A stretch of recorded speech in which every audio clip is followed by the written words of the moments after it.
Hey everyone, welcome to GameFace episode 232 on Sifted Games at Sifted.net. I'm Shane Satterfield, the founder of Sifted. You can find me on Twitter at Dinfire. And my awesome co-host who's along for the ride is Matt Kyle. You can find him on Twitter at mkyle, that's Keil. Matt, what's going on, man? You've had some domestic issues this week, right? Yeah. It's some people may know that there's been some heat waves here, so everywhere. Everywhere. Waves. Yeah, the world is on fire. Apparently. My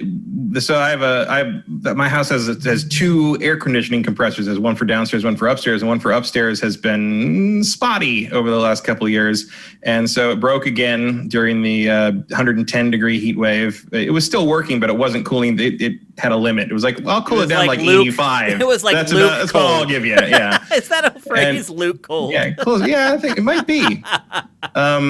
So I had the guy come out and he looks. He's like, "This thing's coil. Like the motor's going out again. It's only like a year and a half old motor, and the coils are corroded." He's like, "Coils are corroded, like end of life corrosion." Your house is 3 years old. Yeah, and I'm like, that doesn't make sense after 3 years. He's like, no, it doesn't. So we're looking around, and finally he's like, I'm going to check the model, because last time when he replaced the motor a year and a half ago, he had trouble finding one. And he's like, yeah, it turns out that model of compressor, the last time it was made was 2006.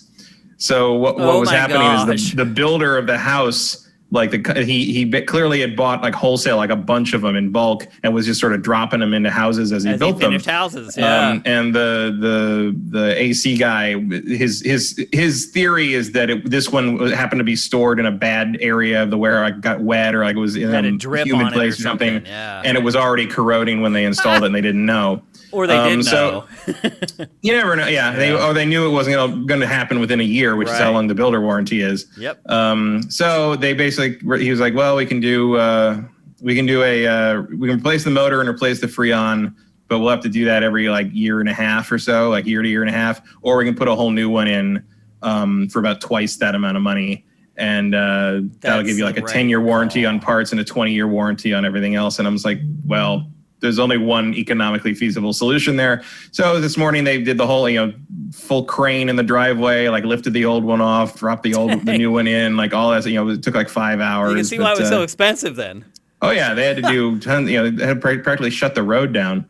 It was also interesting to see if there was this moment. I was like, oh, can my driveway handle a 20-ton crane? Right. Let's find out.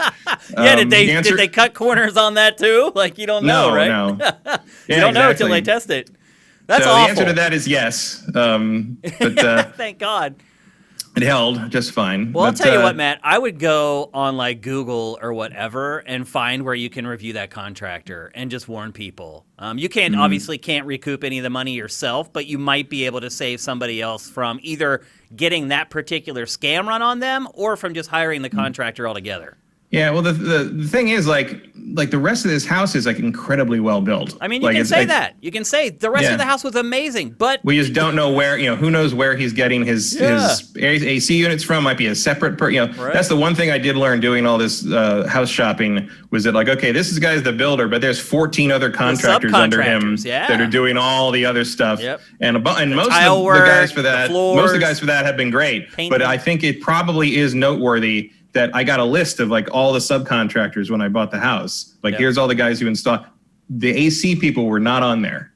Wow. Like there was no AC. I got the HVAC people like that did the duct work, but they didn't do the They didn't AC. install the unit. Yeah. Interesting. So I don't know. It's probably maybe he knew. Maybe at that point they'd stopped using those people. I don't know. Well, it sucks that it happened, but it sounds like you made the right decision, and two, you're on the right path going forward. Yeah, and it's way quieter now. Yeah, I bet it is. It's crazy. Well, I'm sorry to hear that, Matt. I've also had some turmoil this week that I'm going to get into in a minute. Before we do that, we want to do some housekeeping, though. You guys are like, oh my gosh, here's another 1080p 60 episode of GameFace. When is the show going to go live again? I hate that the show isn't live. I miss doing the show live. I miss the interaction with you guys. I miss seeing your play on what Matt and I talk about. I miss all of it. So there is a chance that next week the show will be live again. It's about 50-50 right now, so there may be one more episode offline. It stinks. The part that really stinks about it is that our numbers for Twitch Prime are like way down, like below 50% where they normally would be at this time of the month. So I hate to ask, but please There's a link in the header right now at sifted.net. But if you're someone on YouTube who's been doing it, please go to twitch.tv/siftedgames and subscribe with Twitch Prime. That money's not extra money that we have to play with. That we need that money to pay our bandwidth bills and our rent here in the studio. So please do it. I know it's kind of a pain if you're not already on the stream and it's just there and you can just do it. I totally understand that. I just asking if you go maybe and do that extra step this month. It'll make a big difference for us. And so I said earlier that I've had some consternation this week, but it wasn't anything related to my apartment or my house. It was related to preparing myself for next gen. I do not have a 4K TV. I still have a 1080p plasma TV that I will admit fully that I still love. Even this week, as I've been shopping for a new television, I keep staring at my plasma and I'm just like, how does it look better than that? Like, it just looks that good. But I do know I need a 4K TV just to play games, if anything else. So I am in the market for one right now. You've seen my TV. You know what HDR does to Horizon Zero Dawn. I know it makes it. There's more than just the resolution. I totally understand that, which is another reson why I am taking the plunge. I mean, I didn't want to leave the plasma either at the time. Because it looks, that last round of Panasonic plasmas are just ridiculous how good they look. It's really crazy. And like I said last week, I still have mine. It's right here in this room. Like I did not get rid of it. away either. So I'm getting a new TV, and the plasma is going to go into the bedroom, and it's 65 inches. So it's going to be perched up on. My wife is already like, no, please don't put that TV in the bedroom. There's no way I'm getting rid of that plasma. There's just no way. You can't buy them anymore, and it's like the best one ever made. So I'm not getting rid of it. So you shouldn't. And when the time, if you ever do decide, you'll be able to sell it for almost what you paid for it because that Kuro Tech in it. I know. It's just going to get more and more valuable as time goes on. So I'm not getting rid of the plasma, but I do need a 4K TV. So this week, because there was Prime Day and all these other sales that all these other retailers jumped on because Prime Day was happening, I was like, now's probably the time. I need to strike while the iron's hot. So I really started investigating TVs. And I'll just say this. After doing a ton of legwork, if you are also in the position I'm in right now, I'm here to save you a ton of time and help you. Really, there are two legitimate options. Well, there possibly a third. There are two strong options for a next-gen TV. And the things you should be looking for in a next-gen TV, most importantly, is HDMI 2.1. That will allow higher frame rates at 4K, and it will allow 8K. And it also it adds a bunch of audio stuff because it's just a bigger pipe and they can send more information through it. So look for HDMI 2.1. Along with that generally comes, if you're getting a modern 4K TV, you're going to get 4K at 120 frames per second. You're going to get 8K at like 60 frames a second if you can even display 8K. Most people can't.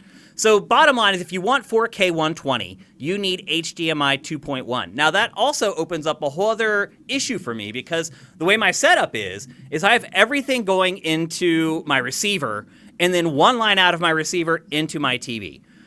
So if you want 4K 120, you also have to get a new receiver that has HDMI 2.1. Or the other option is route everything into the TV and then send the audio out of the TV through an optical into your receiver. The problem is optical doesn't carry Atmos and some of the newer Dolby technologies. So, and the other problem is I actually use that port right now for my wireless headphones that I use to play games or watch TV when my wife doesn't want to be annoyed. So I actually need two outputs. Right now, the way it works, it's fine because I have one output coming out of the receiver, the other one out of the TV. Now, with this new setup without a new receiver, I would need two outputs out of the TV. So basically, the cheapest receiver that you can get with 2.1 is a Yamaha model that's like $600. So the two TVs I have on the block right now, the Sony X900H and the LG CX. Those are really kind of the two TVs that most people recommend, and like I said, have HDMI 2.1. Now, as a third option, Samsung has QLED, and it is kind of the middle between an OLED TV and an LED TV. The viewing angles are a little better than typical LED TVs, but the blacks aren't quite as dark as OLED. So it's kind of in the middle there. But I basically settled on the Sony TV, which right now is like $1,000 for a 65-inch. The LG, which is an OLED TV, is $2,300, so it's an extra $1,300. Now, Matt has recommended I go for OLED. I did a poll on Twitter asking you guys which one I should choose, and basically it was 60-40 for the OLED. And I get it, you're future-proofing yourself with the OLED. The problem is I want a bigger TV this time. I want something bigger than 65. I cannot afford the 77-inch OLED. So I'm basically stuck right now between the 70-plus inch Sony, which is in my price range. The 65 is $1,000. The 70-something is like $1,500. Or the OLED at 65 inches for $2,300. And I am just completely torn. So any recommendations from you guys? If you guys have either of these TVs, some people have reached out and said they love the Sony. Other people have reached out and said they regret it because one thing about that Sony TV is the viewing angle. Literally, if you even step like 3 or 4 feet off of center, the TV starts to get dark. And I've had a plasma all this time. I'm used to being able to stand sideways to my TV and still see it. So that's a big deal for me as well. So anyway, I'm hoping for some guidance from you guys to help me decide which TV to buy. It's going to be one of those two. Some people said you should consider the Samsung QLED. I would rather not kind of go in the middle. I'd rather either go the cheap route, which still has everything that I need, but not quite as good, or the expensive route that's going to set me up for the next 10 years or so. And this TV, for all of you, is going to set you up for the next 10 years. You're not going to need anything beyond 4K. These consoles are not going to be able to display in 8K unless it's like some very simple indie game. So really, and seeing the difference between 8K and 4K, good luck. So the way I feel is this TV is going to be with me for a long time. And so I'm leaning towards the OLED, but then I can't really afford the receiver that I want. So there's just a lot to consider. And I'm sure a lot of you guys are going through the same thing, which is why I wanted to talk this out publicly with you guys so I can maybe save you some time that I've spent doing legwork over the last 7 days or so. So give me your recommendations. When I finally pull the trigger, I'll be sure to let you guys know. And obviously, whatever TV I get is going to be used to create content here on Sifted. So you guys will be getting some rewards from it as well. And with that, OLED all the way. I know, Matt. That's what I wish I could afford the 77-inch OLED. So do I. If I could, I would do it right away. But I will absolutely, especially having had one for almost 3 years. And look, the 65. I have a 65-inch, LG C7, and it's a little small on that wall. Like you've seen it on that wall. It's definitely a bigger TV could go there. And I've thought about that. The 88-inch LG OLED calls my name, but it's like 30 grand. I know, it's insane.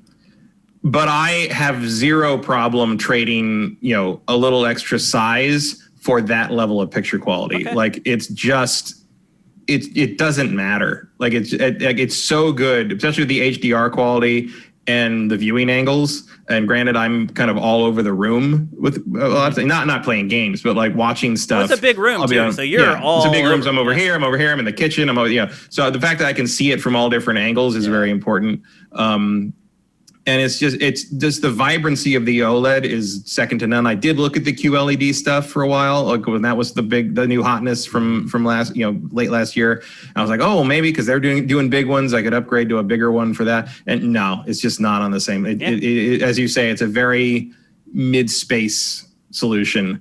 If you're gonna go in like that, go big. In terms of quality, I'm gonna go cheap. I mean, that's because the way I look at it is if I buy the cheaper TV, that TV is just a placeholder. And then I'll sit and wait for a year or 2 years for the OLEDs to come down. One person on Twitter actually brought up a good point. He was like, buy the Sony now, and then buy the OLED in a year or a year and a half, and you're basically getting 2 TVs for the same price that you would have spent for the OLED now. Because he's like, that $2,300 TV will be $1,200 next year. You'll end up spending a total of $2,200. You'll have 2 TVs, both 4K 120, blah, blah, blah. So that's something to think about as well. It's big purchases. Well, the other thing to remember is that LG mostly uses the same panel for all these things. I know. So you are still pretty much getting the same The difference tends to be just bells and whistles. Like the B's and the C's are the same. Mm-hmm. They just have different form factors or bezels sometimes. It's a little confusing at times, but basically, there's other manufacturers that make OLED. They make OLEDs that they just use LG's panels. Right. They just buy panels from LG and use those because those are really good. And the funny part is sometimes they're cheaper. It's weird because they skimp on the other aspects. They don't have the algorithms running and all that kind of stuff, and that's one thing people say about the Sony TVs is that the algorithms that run in those TVs are amazing, but the end result still isn't as good as an OLED. So there you go. It's not an easy decision, and I'm sure a lot of you guys are going through the same thing right now, and I'll let you know as soon as I figure it out. All right, so this is normally where we do the poll of the week. There is no poll of the week this week, and the reason we're not doing one this week is because there wasn't really a great topic this week, and your interest in the poll of the week has started to wane. The last couple polls did not have a ton of votes on them. I think part of that was there weren't good options for the polls and maybe a little bit of fatigue on your part. So no poll of the week this week. So we're going to jump straight into the show. But before I do that, just some housekeeping. We are Sifted. We are supported 100% by Patreon. You can find us at patreon.com/Sifted. That's SIFTD, no E in the Sifted. And we are supported 100% by donations from users. So if you're listening to this show on Spotify, on iHeartRadio, on Apple Podcasts, Google Podcasts, any of those services where you find us, please consider helping us out financially. This ain't cheap, and we want to keep the show going, and hopefully you feel the same way. All right, so we're going to kick things off, episode 232. Our first proper topic, we're going to round up all the big news from PlayStation 5 and Xbox Series X from the week. Now, in past episodes, we'd have a separate topic for each one of these, but that's where we're at now. We pretty much know everything. There's just these little details that are starting to trickle out and that aren't quite as exciting and aren't big enough to really get their own topic. So we've rounded them up into one topic for this week's episode. We're going to start with PlayStation 5, and that's because PS5 had a much higher quantity of news this week. I'll leave it up to you to decide which is more important between the two platforms. Probably, I don't know, the biggest news from this week that I think that may shift people's buying habits for next gen is that Sony announced that close to 4,000 PlayStation 4 games will be playable day and date on PlayStation 5. In fact, so many PS4 games are playable on PlayStation 5 day and date that Sony decided to just list the games that aren't playable on PS5. And that amounted to like 8 games. And they're like 10 games. 10 games. And they're like these... And I never heard of half of them. Right. They're these obscure whatever games that no one's going to care that they're not playable on PS5. So the only one I care about that isn't playable is Robinson The Journey because I own that. Right. Which is just an obscure dinosaur-related VR game. The other one that doesn't play, one of the other ones that doesn't play is Afro Samurai 2. Yeah, which was so bad that they recalled it and refunded everybody who bought it and took it out of their libraries. Oh wow. Yeah. Like that game was like literally aborted. Yeah. After it was released. So that's what that's the level of games we're talking about here. Yeah. No games of note or importance at all. So problem solved, Matt? Pretty close. Like, I mean, obviously not everything's going to be. Is that an advantage for Xbox now, or not so much? I think Xbox is at an advantage just because the messaging is out there already. The messaging's out there, and also, I mean, we'll see. Like, Digital Foundry hasn't gotten their hands on the PS5 yet, but like that video about like how the load times and how like performance changes based on which external hard drive you're running it on the Xbox Series X, like, and how basically like the SATA SSD like. It does it like it's like it's pretty close to having it internal in terms of not in terms of a Series X game, but in terms of an Xbox One game running backwards compatible. Like huge difference. Like you're talking like 16 seconds of loading versus like a minute on some stuff. And so like I think we'll see if it's comparable on the PS5, but right now it really feels like if you want to keep your library moving forward from this gen, Series X is the easier option. Oh, definitely. In fact, after watching that video, I ordered one of those SATA HDMI cables or SATA USB cables. I have one of those already. Because I'm gonna get one of those hard drives they were using on that because that seems like the way to go. Maybe not the 8 terabyte one because it's like $700, but like. I made a mistake using like one of those on my PC, though. I had an external drive laying around, and I was waiting for another drive to come in. I needed to dump a big file onto something so that I had room on my hard drive. And so I just used that SATA USB thing and plugged it in, and it worked. Like, I was able to save the file to the external drive, unplug it, and put it away. The problem is now my memory card thing doesn't work anymore. It reassigned the drive letter to that external drive, and now I can't use SD cards or any other stuff like that on my PC. I've been I've been researching it. I've tried to fix it like 4 times, and I've just given up. So be careful. I don't know what happened. It's really bizarre. But it works. Those things absolutely do work. And you can turn the drive that I used was an internal drive. And I just plugged the SATA onto it and plugged in the USB and it worked great. So yeah, that's what they're doing on Digital Foundry. It's because it's cheaper to get that kind of SATA drive for an SSD. And you just plug it into the back of the Xbox Series X and it off it goes. Burns rubber, really. Like, yeah, that was a good video. Like, it was also exactly what I was asking about last week. Them all, they're great. But also, like, that was exactly what I was wondering in last week's show, and like, boom, there it was the next day. Yep, they're good for stuff like that. So I'm looking forward to see what they do with their backwards compatible with the PS5 whenever they happen to get their hands on a PS5. Yep. But I will say this, like, just because of that and because of the save situation, I think I'm just going to go ahead and get Watch Dogs on Xbox. Are you? For that. Like, I was kind of thinking, like, oh, maybe I'll get Watch Dogs on PlayStation because I played them on PlayStation. But no, I think I don't want to start over when the PS5 shows up. So with Uplay, there is some incentive to stay on the same platform. Or actually, no, your Uplay account. No, they're all crossplay. Yeah, that's true. Yeah, so there isn't really any reason. You're right. I mean, it probably is more likely that Legion is going to look and play better on Series X than PS5. I may be wrong. I mean, I'm just saying if I had to bet right now, that's what I would say. Maybe look, this game comes out like the end of October, and 2 weeks later, I don't want to start over. Yeah, I hear basically, that's the whole thing. Like, I'll deal with, Series X is slightly less good looking if you side by side pixel counting, like, because that's what it's going to be. Oh, right? they're going to do it. Yeah, they're going to do it. Yep, absolutely. So, do you think that PS3, PS2, PS1 matters, Matt, to most people? Do they care? Is getting the PS4 moving forward, is that good enough? Probably. I mean, I would definitely like the PS1, PS2, PS3 to be supported at some point, like just to rescue some stuff from that PS3 platform. Like there's things that you just can't play on any. I mean, the emulator scene's getting better on PC. Like you can play some PS3 games like pretty effectively.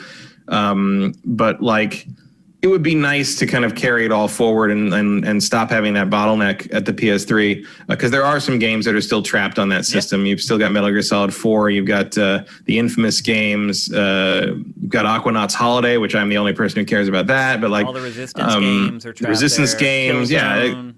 Yeah, the Killzone collection, like that's as far as that goes. Yeah. Like there's a lot of stuff. I mean, what I'm saying is like either bring do what Nintendo seems to be doing and bringing everything forward, or figure out a solution. I don't know if they will figure out a solution on this. Like, but it would be nice to see. Like it would be nice to see PS1 and PS3 stuff, PS2 stuff get that treatment. Just put the disc in the PS5 and let it run, because I feel like that is feasible. Yeah, I just don't think that for most consumers, those platforms will weigh in on their purchases. I don't think it matters at launch. I think it'd be a nice thing, kind of like the way Xbox did this gen, where like just, about halfway through, they're like, hey, we're going to start doing this. And all of a sudden you can play Crimson Skies and Ninja Gaiden on the Xbox One. And that was great. Like, that would be cool if Sony kind of went that route with it. But I don't think it's necessary for long. I don't think it's a selling point or anything. Yep.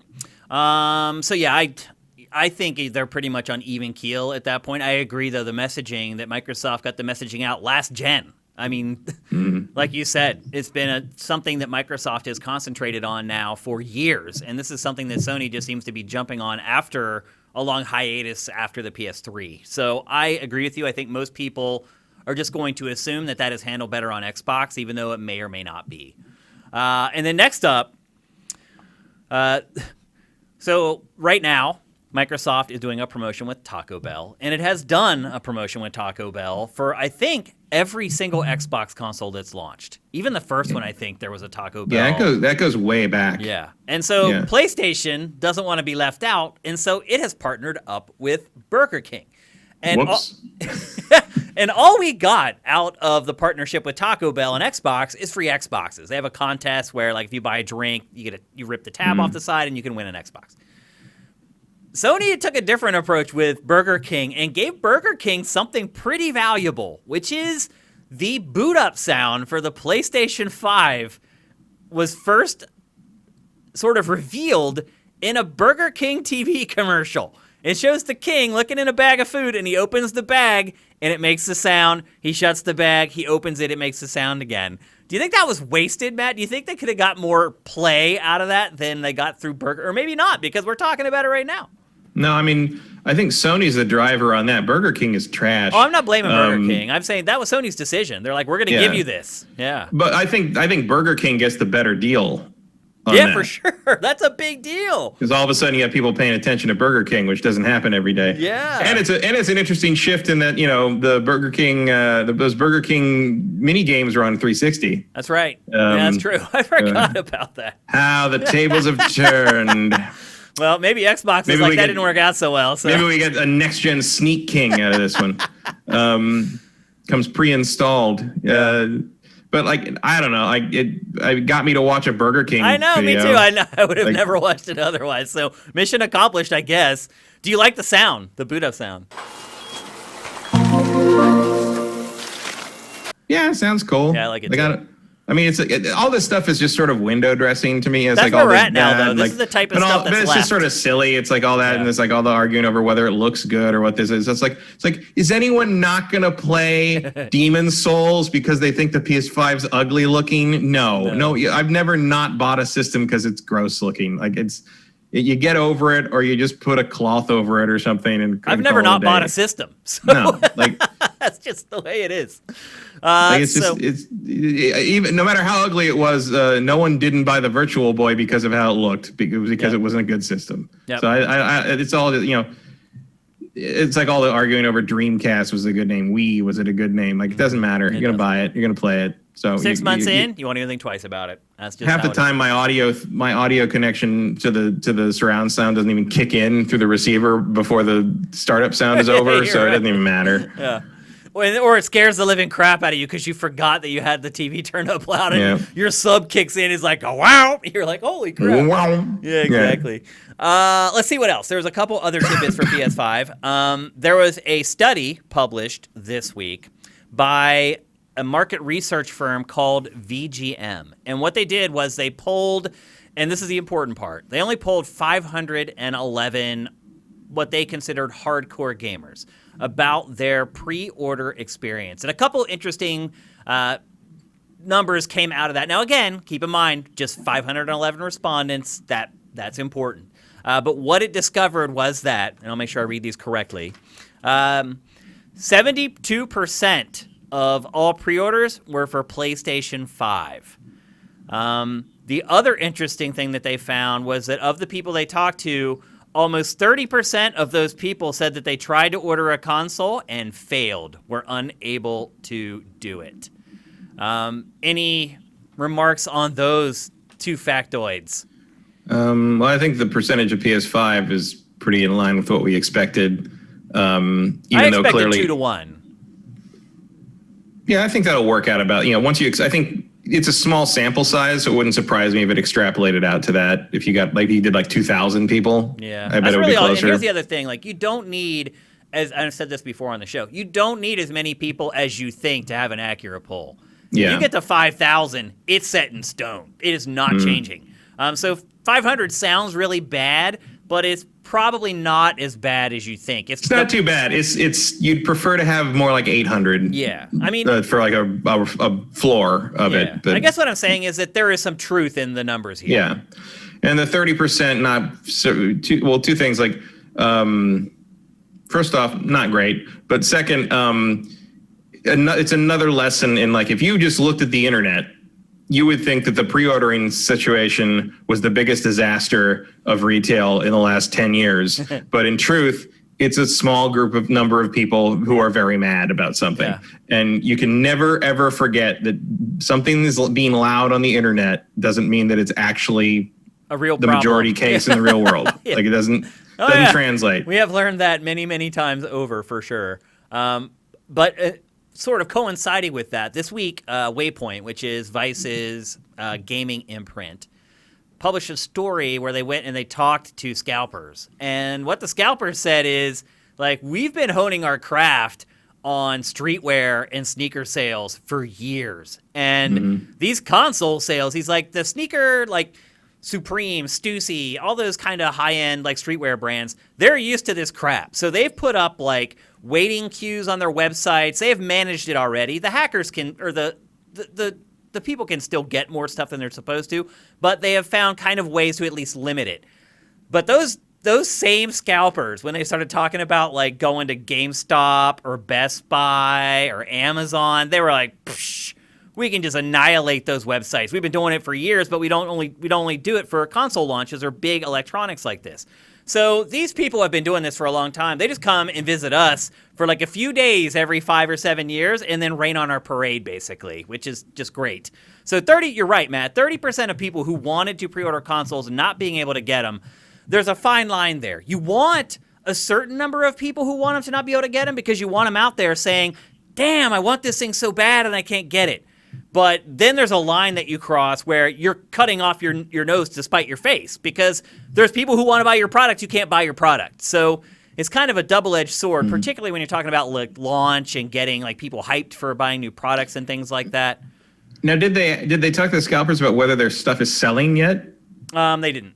No, they just like, they just talked to them about how they got the pre-orders, basically. Because that's what I'd like to know. Like, because instantly all the the pre-orders for scalped ones are going up for $1,000 on eBay, and I'm like, is anyone biting on that? Well, here's that's my question. Here's what I found.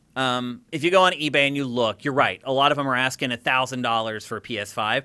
If you look at what they are actually selling at, the PS5 is selling anywhere from $700 to $800. The Xbox Series X is selling for like $560 to just below $600, which would add credence to kind of this data as well. Anecdotal, but still. Yeah, but it's like the demand for the PS5 is clearly higher. It is, yeah. There was rumors that that there would be PS5 pre-orders going up at some point during Prime Day, which didn't happen. I wonder if we're going to see more PS5. I mean, Sony said really we would, starting but to wonder like, now. Yeah, it's coming down to it. I mean, we're a month out here.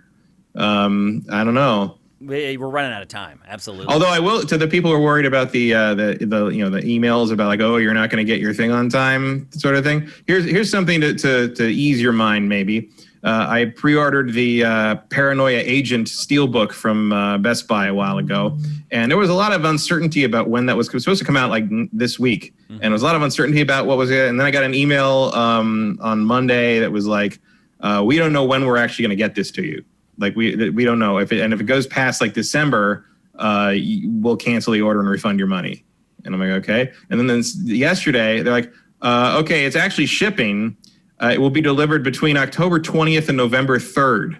And I'm like, are you shipping it from the moon? It's a Blu-ray. Like, what are you doing? Yeah. And then it showed up this morning. Oh, so pleasant surprise. Who knows? Yeah. Who knows? Like, yeah. So no matter how many emails you get, don't give it. You're probably going to get your system on launch day, probably. Yeah. Like, I wouldn't worry about it too much. And I wouldn't give up on pre-orders yet either, even though Matt and I are like, I don't know if they're going to put more up. Like, keep trying. I mean, I'd definitely like to trade my stupid GameSpot bundle for another big box retailer is going to get it to me on time and without selling me 14 things I don't want. Yep. But we'll see. Yep. And then next up, a new PlayStation Store is coming in November to coincide with the launch of PlayStation 5. Matt, what about the current PlayStation 4 store would you like to see change? Because they have not changed it since the PlayStation 4 launch. Yeah. I would like to see it faster. I mean, both systems need to move faster in the stores. I would like there's a lot of times when they put like banners or like things up on it that I'm like, I don't realize I can click on them. Oh, I know. I'd like a little more clarity on that. I tried to find the Cold War open beta that ran this past weekend. And so I go to the store. It is it's the top thing being promoted on the store. I'm like, oh, there it is, the open beta. Perfect. I go to scroll over, it starts playing a trailer. I go down, they try to get me to buy it. I go down some more, and there's like a 2-paragraph. I could not find the link to just download it. So I had to go to the search engine, search for Cold War Open Beta, then it popped up, and then I was able to download it. Finding stuff is a problem. Finding the free games for PlayStation Plus every month. Just put them on the home screen. It's like, I feel like they're trying to keep me from getting the free games. And so I can't find them in the store, like on my PS4. So I go to my desktop and go to the store there, and it's much easier to use it on a desktop and just grab all the games, go through with your transaction, and then if you want to download them, go to your PS4 and download them. So those are the big issues I have. You're right. It's also very sluggish. I think they should let publishers pay less for placement in there. And stuff that really matters should be bubbled to the top instead of what people are paying for. I know that's probably never going to happen. But those are my biggest complaints. For the most part, it's pretty good. I'd also like to see, this may be an OS thing more than the store thing, I don't know, but I'd like to see a smoother way to download DLC and to know you have DLC, because like it varies by You have to game. go in your library. Sometimes you got to go in your library. Sometimes you got to go find the game, scroll down to the bottom thing where they list the DLC, go in and do that. Yep. Sometimes you got to go into the game itself. Yeah, and get check it there. If you actually have it. Tekken, you have to like go to the store and download every single part of the season pass individually. Even if you don't want them if you all. own the season pass, but to get the characters, whatever, like you can't just go into the game and say I want these things, right? And it won't just automatically download it. You have to go in there, click the thing, wait for the individual store entry for that to load, hit download, which usually is nothing. It's literally a 10K license, right? That tells the game it's okay for you to use that character or that outfit. And then you have to back out and go there. And then I get like 15 emails that say thanks for your purchase on the PlayStation Store. I'm like, I didn't purchase anything, you idiot. I just activated a DLC thing that I already own because the DLC pass, and it's just a mess. It's really irritating. Yep. And Xbox, while I'm not going to say that Xbox's store is perfect, it has figured that system out much more smoothly. It's hard to find the games with gold on there too. Honestly, like I use the website for them too, because if you go to just like xboxlive.com and you click the games tab, there's actually an option in the drop down that says games with gold. And if you click on it, boom, there's all the games that you get for free. Again, hard to find on Xbox Live on the store. Yeah, I forget. I'm sure I've missed a couple of months of free games because I don't realize they're there. We do try to send out a reminder to you guys the last couple days of every month on our Twitter account at Sifted Games. To remind you guys to go and download the stuff before it's gone, because we know that you're just like us and you probably forget a lot. So we're trying to help you guys, and actually it's helped me too, those tweets, to remember to go and grab the game. So I agree with you, but I think both stores are okay, but they both could use some tweaks to make them. I'd also like to see like a more accessible pre-order list. Like, that's a good idea. They have and it would help them. They sell more games. Yeah. They have like featured pre-orders that pop up on things. But like if you want to just see a list of games coming up in the near future that you can pre-order right now, you got to go all the way down to games and go over to the thing and then go sort over by Explore, release date. go sort by and then go into pre-order. It's like 3 deep, and I'm like, do you want my damn money or not? Like it's Make it I just want to see when this is coming out. To give you our money. How about that? That's what I can actually. I mean, look, because I'm a mark for certain things. That's how they lost me my money on Predator. Yeah, was I didn't realize it was coming out, and I would have pre-ordered it because I'm that stupid. You just like Predator. But it came out and everyone's like, the reviews came out, they're like, oh, this isn't very good. I'm like, oh, I guess I won't get that then, especially because I don't get the pre-order skins because I like the pre-order skin they were doing. But like they buried that game so far in the menus that it never occurred to me that I should pre-order that, and then all of a sudden it was out. Yep. It just needs a little more. And I have another story about the updated Xbox store that I'll get to later in the show on a different topic that is a nice example of how to do it right. Okay. And then just a couple more things from PlayStation 5. Actually, it ends up there was a lot of big PS5 news this week. And this isn't really news, just something that really caught my eye. And that is the PlayStation 5 trailer for NBA 2K21. One thing has really hit me hard as far as like, oh, wow, that's next gen. That was Ratchet and Clank, A Rift Apart.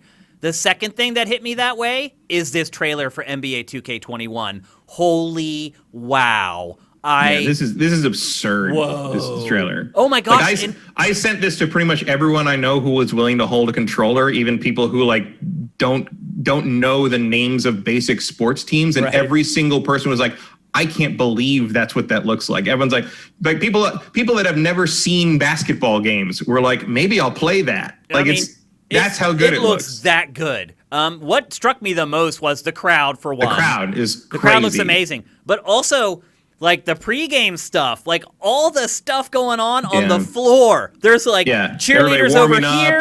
There's a TV crew in the middle. There's one team here like warming up. There's another team here, and you're running through like all it. Like wow. Yep. Wow. And someone was watching all those crowds and everybody weave through other people is like a fantasy game now. Yeah. we can't do that.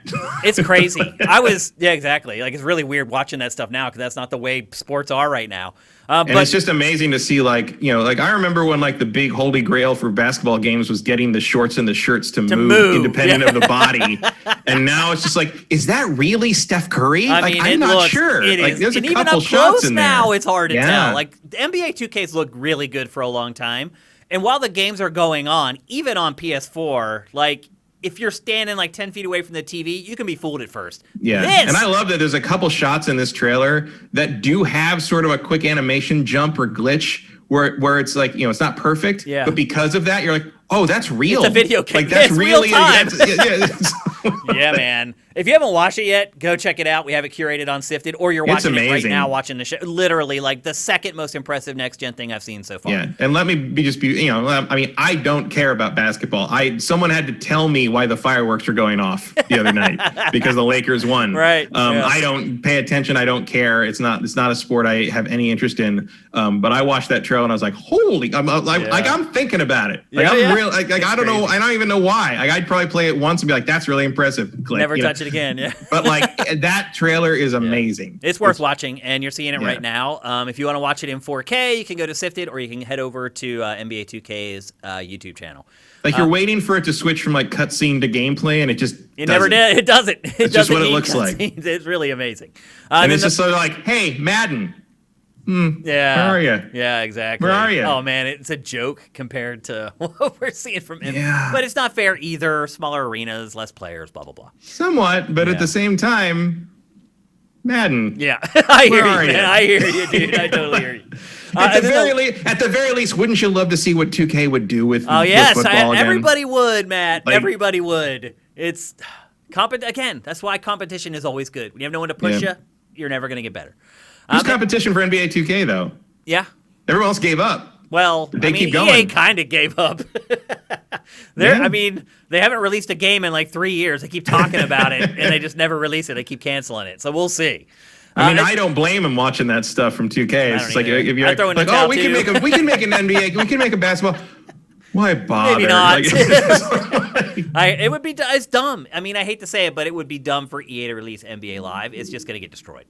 Yeah. And then the final piece of news about PlayStation 5 this week was that PlayStation VR, will work with PlayStation 5, which we had all assumed, but it was good to get confirmation.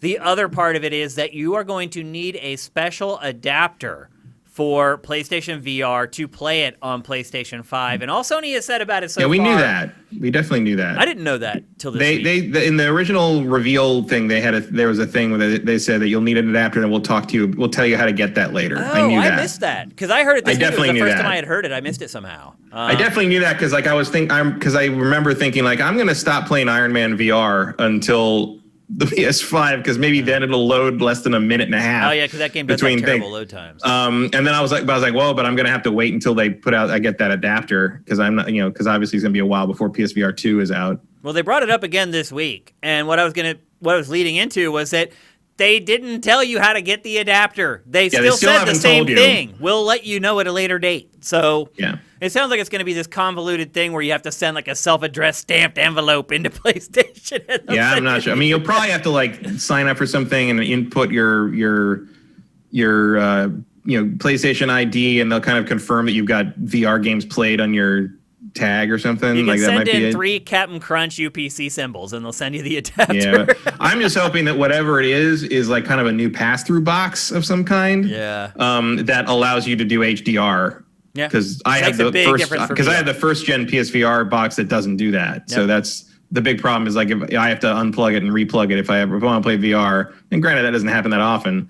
But like if I want to play Squadrons in VR, I'd have to plug everything in, and then if I wanted to go back to playing something on the TV with HDR enabled, I have to unplug it. I mean, it's just like one HDMI thing. It's just one HDMI cable, but it's still like dumb. Yeah, like why was that not in the really? Like you couldn't figure that one out? Yeah, I have a feeling PlayStation VR 2 will work a little different. Yeah, I think that'll be I fine. hope so. Anyway, better. So anyway, if you are one of the few people who are still enjoying your PlayStation VR at this point. When you get your PS5, there might be a little bit of a delay before you can use it. We'll see. As Matt said earlier, we still have about a month until launch. Yeah, you will not be Iron Man at launch, I don't think. It's looking dicey for sure. Next up, some Xbox news as well. Xbox Series X news. It was a slower week for Xbox, but that's not a surprise because Xbox gave us all the information way before Sony did. But there were a couple things that were brought up this week. I think we mentioned on last week's episode about how there were rumors flying around from journalists that the Xbox Series X overheats. It got so bad after we did the show last week that Xbox felt like it had to actually respond to it. So Aaron Greenberg put out a statement this week saying that, I don't know what these people are talking about. It's a powerful piece of hardware. Of course it gets hot, but it does not overheat. I don't know where all that stuff was coming from. I mean, I do. Journalists were kind of hinting at it on Twitter. But it sounds like it was just a nothing burger. It was a non-story that people were concerned because it felt really hot, the air coming out of the top. But with that kind of kit in that small of a form factor, that's what's going to happen. There's going to be really hot air coming out of that thing. I think you should expect that. I mean, there were people that have been using early NDA versions that are sort of like, you can heat a room with this thing. Yeah. But I think that's going to be true of both of them. Yeah, I think these things are going to run real hot. Yeah, absolutely. They have to. I mean, that's all there is to it. There's a lot of stuff going on underneath those small cases. So, not a big deal. Aaron Greenberg had to put out a statement about it. I feel bad for him having to do that, but that's the world that we live in, Matt. You have to clarify, otherwise people just assume it's true and they run with it. That's the way things work now with social media and everything. So nobody cares what's true; they just care what's scariest. Yep.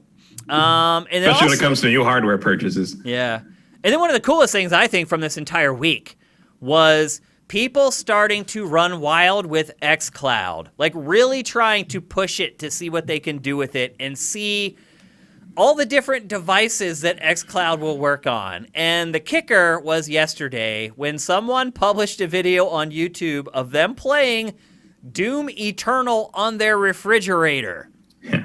That's pretty freaking awesome. And what it really did when I saw that was like the light bulb went off. And I'll be honest, it probably should have went off for me a long time ago, and I feel bad that I didn't really kind of understand this a long time ago, is just how big of a deal xCloud is going to be. It all feeds into what Pac has been talking about forever, that we're not going to have consoles for very much longer. You can play Doom Eternal on your refrigerator now with xCloud. Like, if that doesn't wake you up to what Pac's been talking about for the last, 5 years, I don't know what will. I still don't buy it, but I promise you the gameplay experience of playing it through xCloud is not going to be lag-free to the point that I will find it acceptable. So I agree with you. I won't either. And I'm a big multiplayer it's a cool trick, gamer. But I will never do it because I have a multi-$1,000 television I bought specifically to see Doom Eternal on, and it looks way better than my refrigerator. Full glory. Yeah, absolutely. It's a cool, again, it's cool that someone got the original Doom to work on a pregnancy test. Yeah. But I'm not going to play that You're not going to play Doom either. on a pregnancy test. It's I get it. It's kind of a tech. It's like, look how far we've come, sort of thing. But I don't care. I don't know what else to say. It's still running it's still running off a console on my home network. It's not coming from Peoria somewhere like Pactor's proposing. I still have a console. It's still running in my house. Yeah. That's why it's going to be better than playing something off of Stadia. I just think everything's going to get diluted because I think Microsoft's going to license that technology to anybody who wants it. And so you're going to have just tons of devices that are xCloud capable, along with your Xbox Series X or your Xbox Series S. But I'm sure that some people want to do stuff like that, but for me, it's sort of like the thing with the Switch. It's like, why do I never use it in handheld mode? Well, because I can play it on this really nice TV and it looks way better. And you're not commuting anymore or taking long flights. Or even if I was, I would play something on my phone or my 3DS, which I still have, and just checked and got that Pokemon Bank subscription put back in so I didn't lose all my legendaries. Remember to do that this week. Yeah, don't forget. But even when Breath of the Wild came, when the Switch first came out, and I would go places and I could bring my Switch and play Zelda. Well, why would I? When I can just wait until I get home and play it in a way superior manner. That's the thing is I don't want this sort of weird on the go tin can version of these things that Everyone's I want to different, though, experience Matt. in this big. It's a Yeah, big I'm sure. market. I don't believe that market is that big. Like the people who are hardcore and would want to play things like that everywhere do care about the presentation, and the people that don't care about the presentation don't care about games enough to want to play everything everywhere they go, no matter what, at all waking moments. So I think that is, again, a solution in search of a problem. I'm sure it will be a tech that becomes more prevalent than like the Stadia thing, like paying a fee to subscribe to get like games you don't own piped into your house through like a remote streaming thing. But I still don't think it's going to be a factor to any large degree. It just opened my eyes. I was like, oh, okay. Yeah. I really see what this is about now. Well, also there was an update, I think this morning, that implied that the PS5 is going to be able to do that streaming to the Vita. Interesting. Which, like, there's a name I've not heard in a long time. Like, will they start manufacturing them again? No, but I think it's just a thing you can, because I'm sure the main thing is that you can do it to phones, you can do it, but apparently the Vita is going to be supported. At least that was how people. Before with PS4. You can that's how people were interpreting the wording of the thing. Gotcha. Maybe. And look, all your points are valid. My Vita. I'm not saying that your points don't make sense to me. They totally do. Right. There's just a lot of people who play games now. Yeah, I just don't think they need to play them all the time. You know what I mean? Like, or if they do, it's not a PS5 kind of thing. It's like it's an AFK arena thing. It's something on their phone. It's something mindless they can do. Like I hear what Pactor's saying about this sort of thing, and the thing about not having a console at all and building it into the TV. I don't buy it. Like, not in the next 10, 15 years. Okay. Like, it's just too forced of an issue to me. Like, the corporations want it. I get the publishers want it because it gives them way more control over us and what we do and how we do it. But I don't think consumers want it at all, and that's going to be the difference. Okay, and then the final bit of news for xCloud is that it's launching officially for PC and iOS, which is a big deal, in 2021. And then the final piece of Xbox Series X news this week is something kind of cool and something that Microsoft, I believe, has been better at than anyone else, and that's accessibility. The Xbox Series X on the back actually has, next to every port on the back, this is probably not the right term to use, but I think people will understand it the best if I say it this way, is like Braille around the ports. There are raised parts of plastic around each port to tell people who are visually impaired what each port is. Not a big deal for most of us. But if you have someone who's visually impaired in your family, it's a gigantic deal. So I love that Microsoft has gone the extra mile with this kind of stuff. It has that awesome controller, the accessibility controller that it built for Xbox One, and that controller is going to carry over to Series X. I just like that Microsoft is very conscious of the fact that not all players are the same, and some people have disabilities, and they like to play too. Yeah. So, and I like that also because, like, look, I can see fine, but like, well, unless I take my glasses off, but like, as someone who has to hook and rehook the HDMI on the PS4 all the time for the, how many times I've been, where the fuck is the port? Man, I don't know where I gotta get to behind the groove and and it's like, so like this, if you something like that, like, awesome. That's useful for everybody. That's not, that's more accessibility is great. I would like to see all games start doing the thing that like Last of Us 2 and Star Wars Squadrons does, where the first thing that pops up is the text-to-speech and like accessibility options, and you set everything the way you want it and the way you need it based on like how you need to play, and then everything starts and the presentation starts, because that's how you need to do it. You need to, because I hate subtitles. I don't like having subtitles on, and I hate turn them off, that like some games, not so much anymore, but some games used to, when they didn't give you that option at the beginning, like you'd start up and you have to watch the opening cutscene or something with subtitles on. The subtitles, yeah. You have to pause the game once it's over. But like, let's say you're deaf and you need the subtitles. Like, you shouldn't have to watch the opening cutscene without the subtitles on. So like, you have to give people that option in the beginning, and finally publishers are starting to wake up to that, and I think that's great. Yep. So that's it. Those are the big updates coming from PlayStation 5 and Xbox Series X this week. Obviously, a new gen's just around the corner, so we're going to keep updating you on all this stuff as it breaks. It was a slow week this week in games, Matt. Very slow. Not a lot. Not a lot going on. And again, on you remember the PS4 store thing? Did you know, I mean, probably do, because you look at Sifted more than I do, obviously. I didn't know that 13 Sentinels game came out. Yeah, it came out like weeks ago. It came out like September 22nd. It got really good reviews too. Yeah, like, what the hell? Like, Sony, you got to tell me this shit. How come every other thing it sells me things in all of this, like social media and everything, like tracks my choices and like it'll like throw up stuff that's like, hey, like you probably like this because you've got all this anime crap that you bought from us, and it's like nothing. I got nothing. I had to go search for it like through the actual search bar. The game's like 3 weeks old, not even 3 weeks old. Then I had to go through the search bar to find it, and the whole time it was trying to sell me Senran Kaguya games. Like I'm like, no, I just want this. I don't want the jiggle. It's so dumb. Like it's just. Well, the other problem was that literally like so two much smarter publications about that. reviewed it. So even if you sifted every day, if you didn't scroll a long ways down in your sift on the day those reviews came out, it would have completely. Yeah, that might have been it. Because like I'm used to seeing like a kind of a flood of reviews of new things. Usually pop when a game up comes that out, day. we'll have at least 5, and it creates kind of a little block in your sift, and so it's easy to pick up on. But in this case, and the other thing too is that when we curate, we rate publications differently. So a review from IGN will give a little bit of a higher rating because people are more interested. I hate to admit it. You look at the data on our site, you guys watch IGN's reviews more than pretty much everyone else's. So when we rate that, when we're curating, we'll give it like a number higher. So if you only have a couple of reviews and one is from a big publication and one is from a smaller one, they may be even separated in your sift because they've been rated differently, which may make it even harder to realize that, you know, the game has been released. So totally and also like I might have forgotten which game it was because that's a terrible, terrible title. But we'll probably talk about that next week because I bought it today. Okay. So anyway, it's time to get on with the show proper. And as I just said, it has been a slow week as far as games are concerned. And that has forced me into the nostalgia zone for this week's episode.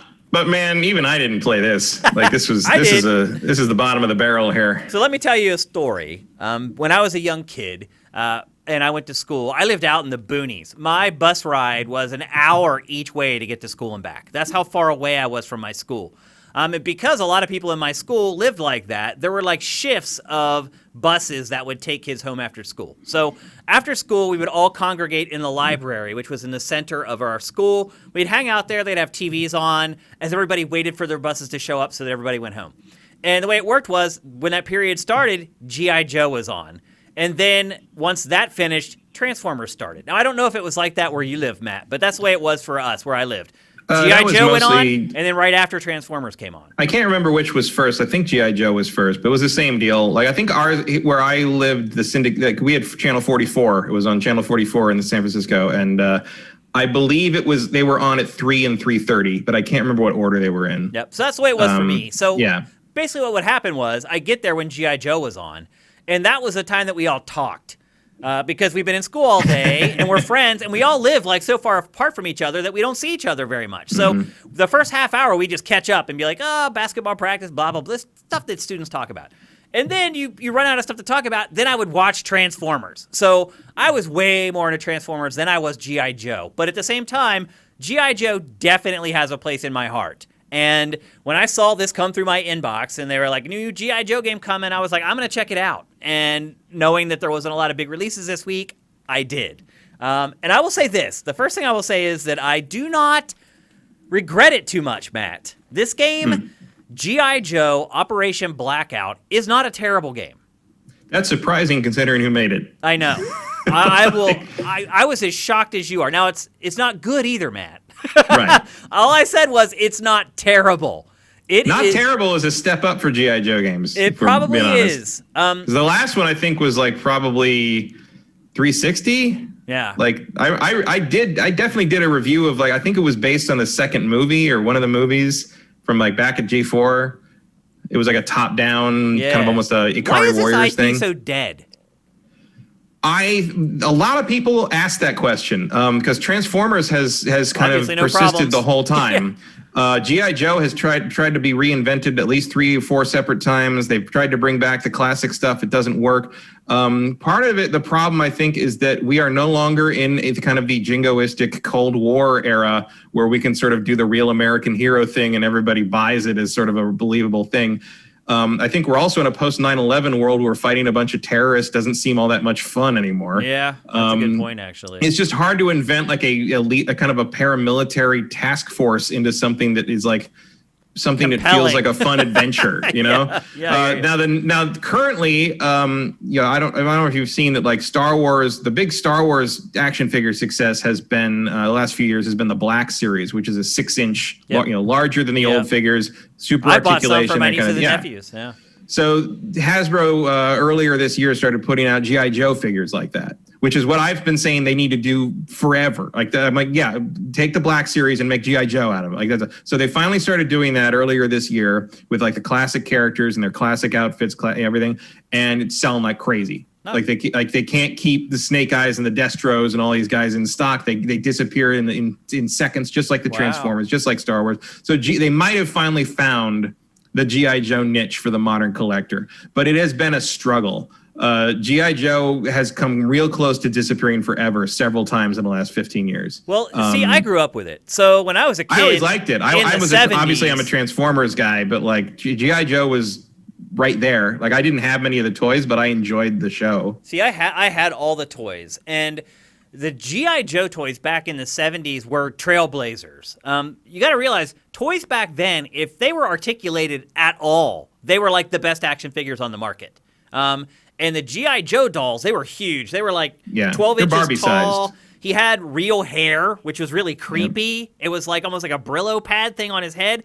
And then he would have special functionality. And so every year they would find something new that he could do that would justify them putting out another G.I. Joe. The first one that everyone probably remembers was the Kung Fu Grip. And basically his arm would just go like this. That's it. His arm would go like that. And that was enough for everybody to go and buy it, because now you didn't have to imagine that he was karate chopping people. His arm would do it. And then the next one was this crazy thing where there was a switch in the back of G.I. Joe's head that you could slide back and forth, and his eyes would go left and right. I can't remember what it was called. It was called radar vision or some stupid crap. But I got that too, and kids kept buying them over and over as they added this crap. So it was a part of my childhood my whole life. I just don't think that people who are 20 and younger even know what G.I. Joe is anymore. And if they did, do they want to have action figures for military gung-ho? I just wonder if it's ever going to come back. Probably not. I mean, it also if you go back to because what Hasbro did when they were putting G.I. Joe out, that was in the wake of Masters of the Universe, because Reagan removed the regulation that didn't allow children's programming to sell things based on it. So then He-Man popped up, because they're like, oh well, instead of selling toys based on a popular cartoon or show, we're going to make a show to promote these toys we already know we want to sell. That was the difference. Was they made He-Man as an action figure line out of that was originally designs for Conan. That makes sense. And then when Conan became an R-rated thing, they decided, well, we can't do that, so we're going to do it. We'll make our own thing up. Yeah. There's a show on Netflix called The Toys That Made Us that has an episode about He-Man that goes into all this. It's very fascinating. And it's very clear that the three guys who made Masters of the Universe do not like each other very much. It's very funny. They splitting that money still, though. But once He-Man was a big success, Hasbro was like, oh, we can do this. So they teamed up with Marvel and said, we have all these action figures we want to do. You guys are good at stories. Can you figure out a story and a setting for this? Because originally we were just going to do like you were describing the old G.I. Joes. It was going to be a bunch of soldiers, a bunch of G.I. Joe guys. And the Marvel guys were like, well, you have to have them fight someone. Right. You need to have them. So they need an enemy. Cobra appeared. They brought Cobra. So the secret of the G.I. Joe, not only is it written by a bunch of Marvel guys, it's just the Avengers versus Hydra.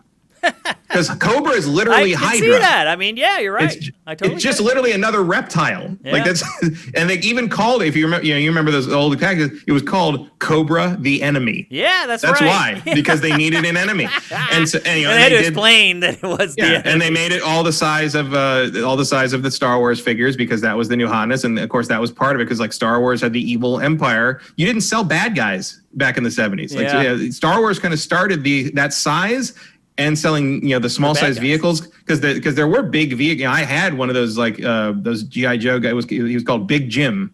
He was part of that line, and he had a Jeep. It was a Jeep the size of me. Steel Jeep, I would add. It was full steel. You could change the tire with a jack and stuff. It was crazy. It was I just great. don't think kids would be into that stuff now. No. So that. So now you actually have Avengers and stuff popular. So G.I. Joe, even going back to the old Real American Hero thing, I think it just feels repetitive and redundant because it was just a permutation of that. Yep.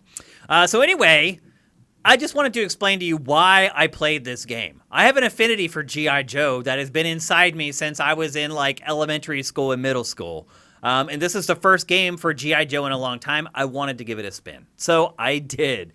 I guess I'll just tell you, basically, it's a third-person shooter, a cooperative third-person shooter that can be played with just one other person. And if you don't have another human being to play with you locally, then they will send a computer AI along to play with you.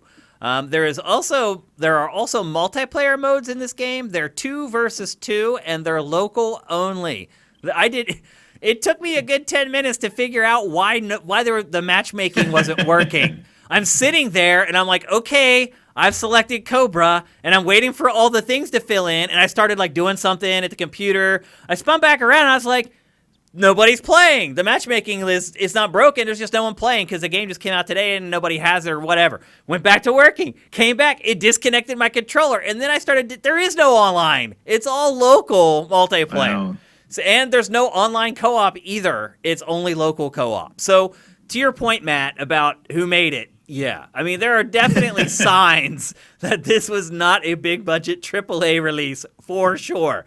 No. Now onto what I think for most people would be most important is how does it handle the G.I. Joe license? And I will say, you can tell the people who made this game love G.I. Joe. They have done a great job with the license. And the one thing I would say is the voice actors are great. Like, I don't know if they got some of the OGs to come back and voice it. I can't imagine that they could. Those people now are so old, probably half of them aren't even alive anymore. So if they did indeed just find stand-ups for these characters, they did an amazing job. I mean, they nailed it. Like, I cannot tell the difference, honestly. I went back and watched a couple of the old episodes of the cartoon on YouTube to just listen to a couple of the voices to see if I was crazy. I'm like, oh, I must be misremembering how these no, like, they did a really good job. There are 12 playable characters from, and the other thing is, this is based on the cartoon. So the plot lines, the characters, the situations are all based on the cartoons. Good call. But anyway, there are 12 different playable G.I. Joe characters in the game. There are 17 overall, so 5 of them are just like in cinematics or whatever. The art style that they used, now, I'll use cinematics loosely in this. There are a couple real-time cinemas that will just show for like literally like 2 seconds. Like you beat the boss, they show the boss falling down and dying. And then it goes to like these comic book like animated still type cinematics with voiceover. And so it's an indie game. I mean, that's typically the way indie games tell their stories, and that's the way the story is told here. But the plot is interesting, the writing is really good, the voice work is really good. The plot revolves around Cobra disabling G.I. Joe's satellite so that they can then essentially take over the world and no one can fight back. And they do that, and it works. And not only that, but they've also managed to capture the bulk of the G.I. Joe team. And your job is, as the 12 remaining members of G.I. Joe, is to take Cobra down, get the satellite back up and running, and restore peace to the world once again. And how are you going to do that? You're going to do that with third-person shooting. Matt, we always talk about how why don't more games use the active reload from Gears of War? This game does. This game has an active reload system, which is crazy. I'll say this, though. It is right in the center of the screen. If you remember, Gears is kind of up in the corner. It is right in the center of the screen. So I wasn't in the habit of using an active reload, but I got into the habit really, really quickly in this game because, again, it's a part of your reticle. And so it reminds you, like, hey, here's this zone. Try to reload right in this zone so you get more powerful attacks.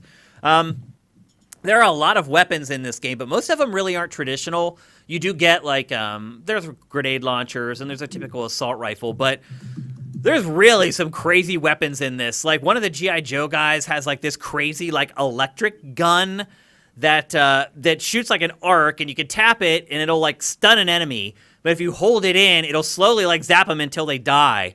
And a lot of these weapons, there's really not a lot of explanation for them. When you start, they're not like, hey, this is how this weapon works, and this is how you should use it. And there really aren't any tutorials. They're just like, oh, you want to play as this guy now? Go ahead.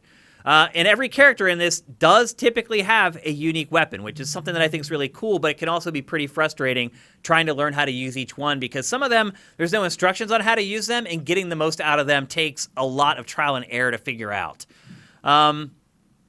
So as I said, 12 characters playable, 17 that are actually in the plot. There's also 12 alternate skins for the characters. So if there's outfits from the cartoon that they maybe a character only wore it for 1 or 2 episodes, a lot of those are in the game, and you can dress up your characters in those if you want. The characters that I'll just mention, because these are the ones that people probably care the most about: Snake Eyes, Duke, Roadblock, Storm Shadow, Cobra Commander, Destro. They're all in there. Pretty much all the Joes are in there. It seems like they got more characters than Cobra, but that's actually not true. They are split right down the middle because the campaign jumps. So the first mission you play in the campaign, you play as Cobra. In fact, you play as Cobra Commander in the first mission. And then the second mission, you switch to G.I. Joe. So you start to kind of get the plot from both perspectives, and it honestly works. And it also keeps things from becoming mundane, because after that first mission, it was all Cobra and them talking about it. And then after that second mission, it was all about G.I. Joe, and you start to learn the plot from their perspective. So I like how the story is told. I like the story. I like the way they've handled the IP. And then you got to play it. Right. I can't find anything on the cast, which indicates to me that they did not use the old voice actors. I don't know if it's even possible, to be honest with you. I mean, most of them are still alive. Have changed or whatever by now, you'd think. Well, most of them can still do it. Certainly Michael Bell, who was Duke, and several other characters can do it. Mm-hmm. Chris Latta, who was Cobra Commander's gone. He was also Starscream, like one of the most unique voices. And it's just for the last 20 years since he died, there have been various people trying to imitate him in all the Transformers and G.I. Joe media, and I don't think anyone's ever really pulled it off. But yeah, there's enough of them that you could still do it. Okay. But they're probably expensive. I think they're too expensive for them. Well, the good news is they sound great. They did a really good job finding stand-ins for those people. So that part of it is good, but then you actually have to start playing the game. And there's no aim assist in the game.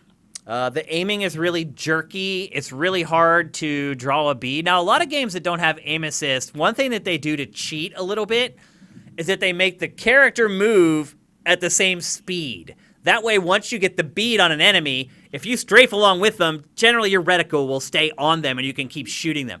That doesn't happen in this game. All the characters move at different speeds. It's really hard to land shots in this game. And then the other part of it, too, is that it's not a hard game, but it's not a cakewalk either. There are multiple difficulty settings, and I would say I'd be a little nervous about kids playing this game because, like the cartoons, even back in the 80s, there are some kind of adult themes in this. But if you do feel okay with your kid playing it, there is an easier difficulty setting than the one I've been playing. But the one I've been playing, I've been dying. I've died a couple times to boss fights and things like that. And going back to what I was saying about the duality of the campaign, the first boss fight is against a member of G.I. Joe, Duke. And then the second boss fight is against a member of Cobra. So it just keeps switching it up. And again, you kind of see the plot from both perspectives, but then you have to play it. There's a jump, and when you jump, it's like this floaty crap. It's like you don't feel like you're ever really attached to the ground or leaving the ground. It's like you hit the jump. You do have to remember that this is the same company that made Big Rigs Over the Road Racing. I know. So. How did they stay in business, Matt? I don't know. I mean, their list of stuff over the years is, they kept go going. From Big Buck Hunter to that, to Country Dance All-Stars, to Nickelodeon Kart Racers. They did American Ninja Warrior game. They did the Zombieland game. They all got, crap. Crap. A bunch of hidden object games. That's probably the secret. Wow. They're doing the Cobra Kai game that's coming up, which that looks awful. That looks awful, too. It looks really bad. This game looks better than I think, better than what Cobra Kai looks. I'll put it to you that way. It's a functional game that works the way it's supposed to. Put that on the box. I mean, that's the level that we're talking about with this studio, though, aren't we? I mean, that's where we're at. Absolutely. I mean, they're called Game Mill. That just sounds like you're just right churning there. it. It's like we're sounds just like you're churning selling them me out. sawdust it's an in a assembly box. line. Yeah, gotta dust up the graphics on level 5. So anyway, get some spit on that there, Lenny. It'll be fine. Yeah. So other than the active reload, it is a paint-by-the-numbers third-person shooter. You have a grenade, you have your primary weapon, you have your secondary weapon, and you have a special. And you squeeze both triggers to fire off the special. Some of the specials are so bad. Like, Cobra Commanders, he just sprays this green, mist out in front of him, And like the AI of the enemies is so dumb that like they'll just walk into it and die. But it's so stupid. The green, it doesn't move, and then the enemies are dumb enough that they just move into it to die. It's the most unfunctional, ridiculous super I've ever seen in a video game.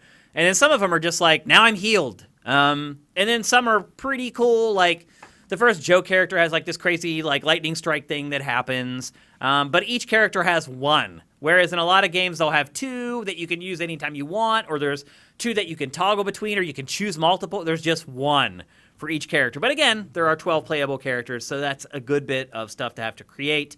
But as I said, the aiming is wonky. There's no aim assist. The moving and the jumping feels floaty. It can feel a little like just detached from your character in general. Even when you're sprinting, the movement speed feels slow. It's just one of those kind of games where it works and everything kind of there functions the way it's supposed to, but it just doesn't feel good. Kind of back to how they handled the IP, there's cool stuff in this. You have the Persuader, G.I. Joe's huge craft. You have the Cobra Hiss tank that you can pilot in another mission. Locations like the USS Flag and Cobra headquarters are in the game. So it is a love letter to G.I. Joe. And that part of it, they got right. The rest of the part of the game is functional, but not great. And so with games like this, generally, I tell you, you know what, if you're a fan of G.I. Joe, buy it at $20. The problem is this game is double that. It's $40, which makes it, for me, completely impossible to recommend. This game is not worth $40. I feel like this will be $20 soon enough. Soon enough. Yep. You wait a couple months, you'll probably be able to pick it up for $20. It is available for everything, every major platform, PC, PS4, Xbox One, and Switch. It's available beginning yesterday. It just came out. And I don't even know if there's a box version of it available. I think you're gonna have to go and get it digitally. I mean, look, I'm gonna do the same. I'm gonna step into it with. I think it looks like there is a physical copy of it because you can get free shipping from Target. Well, there you go. I would not recommend buying either version. Yeah, and it's in stock at GameStop 2 miles from here. So I guess it is. There you go. So there is a physical version. I would steer clear. I would wait until this goes on a discount on some Steam sale. I mean, look, I'm going to step in it with the Transformers one that's coming out soon too. Which it was like a turn-based strategy thing, I think. Yeah, I saw it. Yeah. I'll play it. I'm sure that's terrible it's too. It's like XCOM Transformers. I'm in. Yeah. I'll try it. There are certain IP that I'm always going to give a chance. G.I. Joe's one of them. It just is. If I can play Rise of the Dark Spark, I can play that. Yeah. So it just is what it is, but I do not recommend buying it. Wait till it's at least half priced, around $20, $40 is way too much. All right. One thing we like to do here on GameFace is we like to give Matt some agency to go out and look for games and find stuff that he likes and bring it back to the show to share with you guys. I think it's one of the great parts of GameFace. Indie games, it's very hard to find the needle in the haystack. And we don't talk about it much here on GameFace. But Matt has a really good eye for this stuff, and he has found another indie that he's kind of drawn his attention to, and he wants to talk about it on today's show. And that game is Shadow Gangs.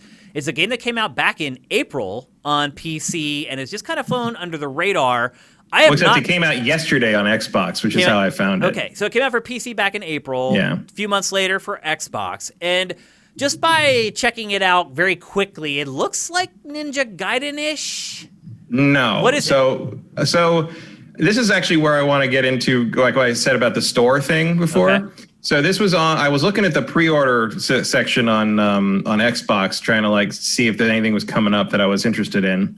And this was the first entry because it was coming out later the same day, right? And I'm like, what? Oh, Shadow Game. And look, on almost any other storefront, I would have seen this generic title and the generic art and just ignored it. Right. But because I was highlighted on it, and the new Xbox store, whenever you're highlighted on something, it plays a video. A little trailer. And I saw the video, and I realized, oh, this is Shinobi. Oh, it's Shinobi. This game is almost a literal reskin / sequel to the original arcade Shinobi game.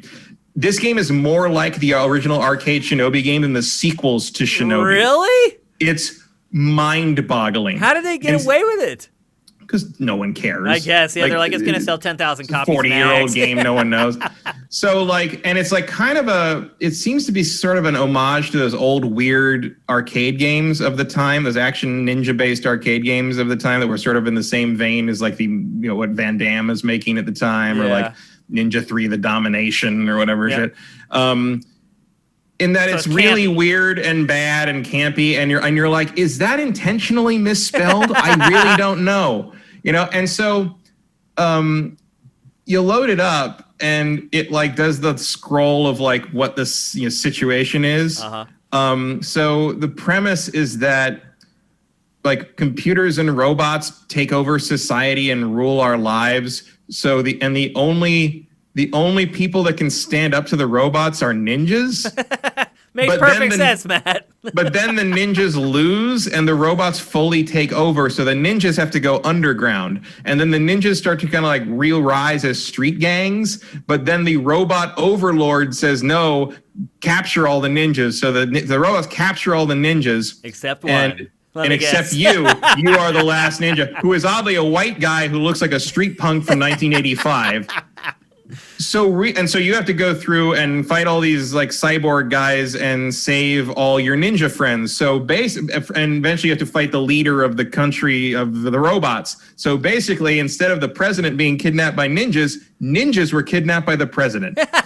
And what happens with this is, so you go in here and it's like full on like the first one's like mission 1, the city, and it's just like okay, I guess it's very there, and you walk through. I mean, the movement is the same as Shinobi. The game, you start out as a guy walking kind of slowly, and he shoots shuriken, and he can kick and punch guys if they get too close. And then if you pick up the power up later, in the original game, you could rescue a hostage that would give you a power up, and it would up your power. And same with this, you can find a little power up that says N on it, and you get that N, and it powers you up. And then you change out of your street punk gear and change into a ninja suit. You get to pick the color of the ninja suit. You're like Superman. You can be blue or red or black ninja suit, and then you can you just like the old Shinobi, you get the traditional ninja weapons of a sword and a machine gun.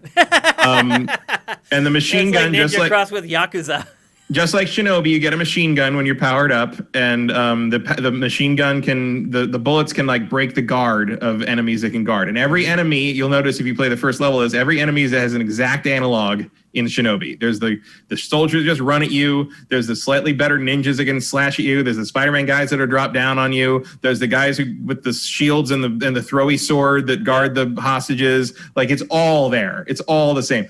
And you hit up and hit the jump button, and he jumps up to the next level, jumps down to the next level. But so it's all, the baseline is all Shinobi, like exactly the same as Shinobi. But I get right down to like, if you get hit by something that doesn't hurt you, you do the ow, ow, ow, like the bounce thing where you bounce around through shit. Wow. The trick is, so they have upgraded it a little bit. So you can, instead of taking one hit and dying, you can take 3 hits before you die. So you have a small life bar. When you're powered up, you can double jump, which is a surprising change. Is a surprising like shift. So that's more like Revenge of Shinobi. It's a quick double jump that can get you over some stuff. You have ninja magic, like the screen clearing blast thing, but you also have landmines. And I don't know why. Well, you have a machine gun, Matt. You gotta have landmines. Here's the funny thing: in the second level, you are attacked by like guys on motorcycles and guys driving red DeLoreans trying to run you over. And you can jump kick the DeLorean. Shoot. No, you can jump kick or shoot the guys in the motorcycles. As far as I know, you can only jump over the DeLorean. But you can't drop mines in that level. I'm like, if you ever thought you wanted to use a mine, it's against a DeLorean, right? But no, you can't. You can only jump over the DeLorean. Also, there's like things where like, and I haven't quite like got a handle on this, but sometimes you'll do something. You kill a bunch of guys in the right order. Or you kill a bunch of guys really fast and don't get hit. Or like if you jump kick one of those motorcycle guys, they'll drop down a red orb, and that will give you like a nice bonus thing. Sometimes it's an extra use of ninja magic. Sometimes it's a little like you get like it's an O power up, which is like an option from like an old shooter, like a shoot 'em up. Yeah. Where it's just like this like hover drone gun thing that hangs over your shoulder and just shoots guys behind you, which is actually really useful. It's really good. But like, so that's kind of how it works. And like the first boss of the first mission is a cyborg ninja who it looks exactly like Gray Fox from Metal Gear Solid, and whose name is Colin. Is it good, though? Are you enjoying playing it? I am, because I like Shinobi, but it is just Shinobi with some modern tweaks to it. And here's the other thing. I don't know what Mission 2 is, because this game's fucking hard. Oh. Like, it's really difficult. So you haven't beaten the boss yet, the first No, boss. I haven't beaten the first boss yet. And there's like 6 missions. So it's 3 levels, like, City, Bridge, and Colin. It's literally the names of the 3 levels. The city, the bridge, and Colin. And that's funny. Colin so far is just kicking my ass. You have limited. you have 2 continues, and that's it. And so, like, if you don't get that, that's it. And so once you can clear a mission, you can start from the beginning of each mission. But I haven't finished mission 1 yet. Gotcha. But like, yeah, so it's hard as nails. It is. It's very, and even with 3 hits. Shinobi's hard as nails. Yeah, absolutely. And this even is the a 3D little one was hard as nails. This is a little less forgiving in places, even though everything's almost the same. Less forgiving. Wow. Well, because even you with can take the 3 health strikes. Because you can take 3 hits, so they don't give you quite as much room to breathe in places. Oh, I see. And there's checkpoints here and there, so like every once in a while, if you hit a checkpoint, it's like, oh, this next part's gonna suck. Yeah, you just know they're setting you up for doom. And there's like, but like a lot of it's like you can get through it. It's fun, and there's like little twists they have. Like there's like these thief ninjas where like if you open a power up, sometimes this green thief ninja will run up and grab the power up you're gonna get in a bag and run away. And if you don't kill that thief, you don't get the power up. Oh. So that can cause you to like kind of chase after them and do like some like more reckless things, which just I think is a nice twist. Just what you wanted in a game that's hard. But sometimes you like go for broke and you do some really cool stuff. That's like Crash Bandicoot 4. Like as I started getting more comfortable and I just started going for it, I started like surprising myself with some of the stuff I was doing. I was like, wow, the thing okay. Is like, it's very it's a throwback, and this like the music's very throwbacky. It's absolutely Shinobi from start to finish. It's hard as nails, like one of those old arcade games. And like, I don't know why it exists. I can't imagine tons of people would like it, well, but I like it. The sticking point is $40, dude. What? No, I didn't pay that much for it. It's 20. Oh, no, it's 25. It's like 25, which is too much. Yeah. It shouldn't be $25. It should be like 10. Yeah, that sounds more right. 10, but 15 like, maybe. 10, 15 is more like what I'd think for this. But I got it because I saw the video and I'm just like, okay, that's Shinobi. Like, I got to know what this is. Like, I got to play it because I love Shinobi. It's one of my favorite things of all time. That trailer got $25 out of you.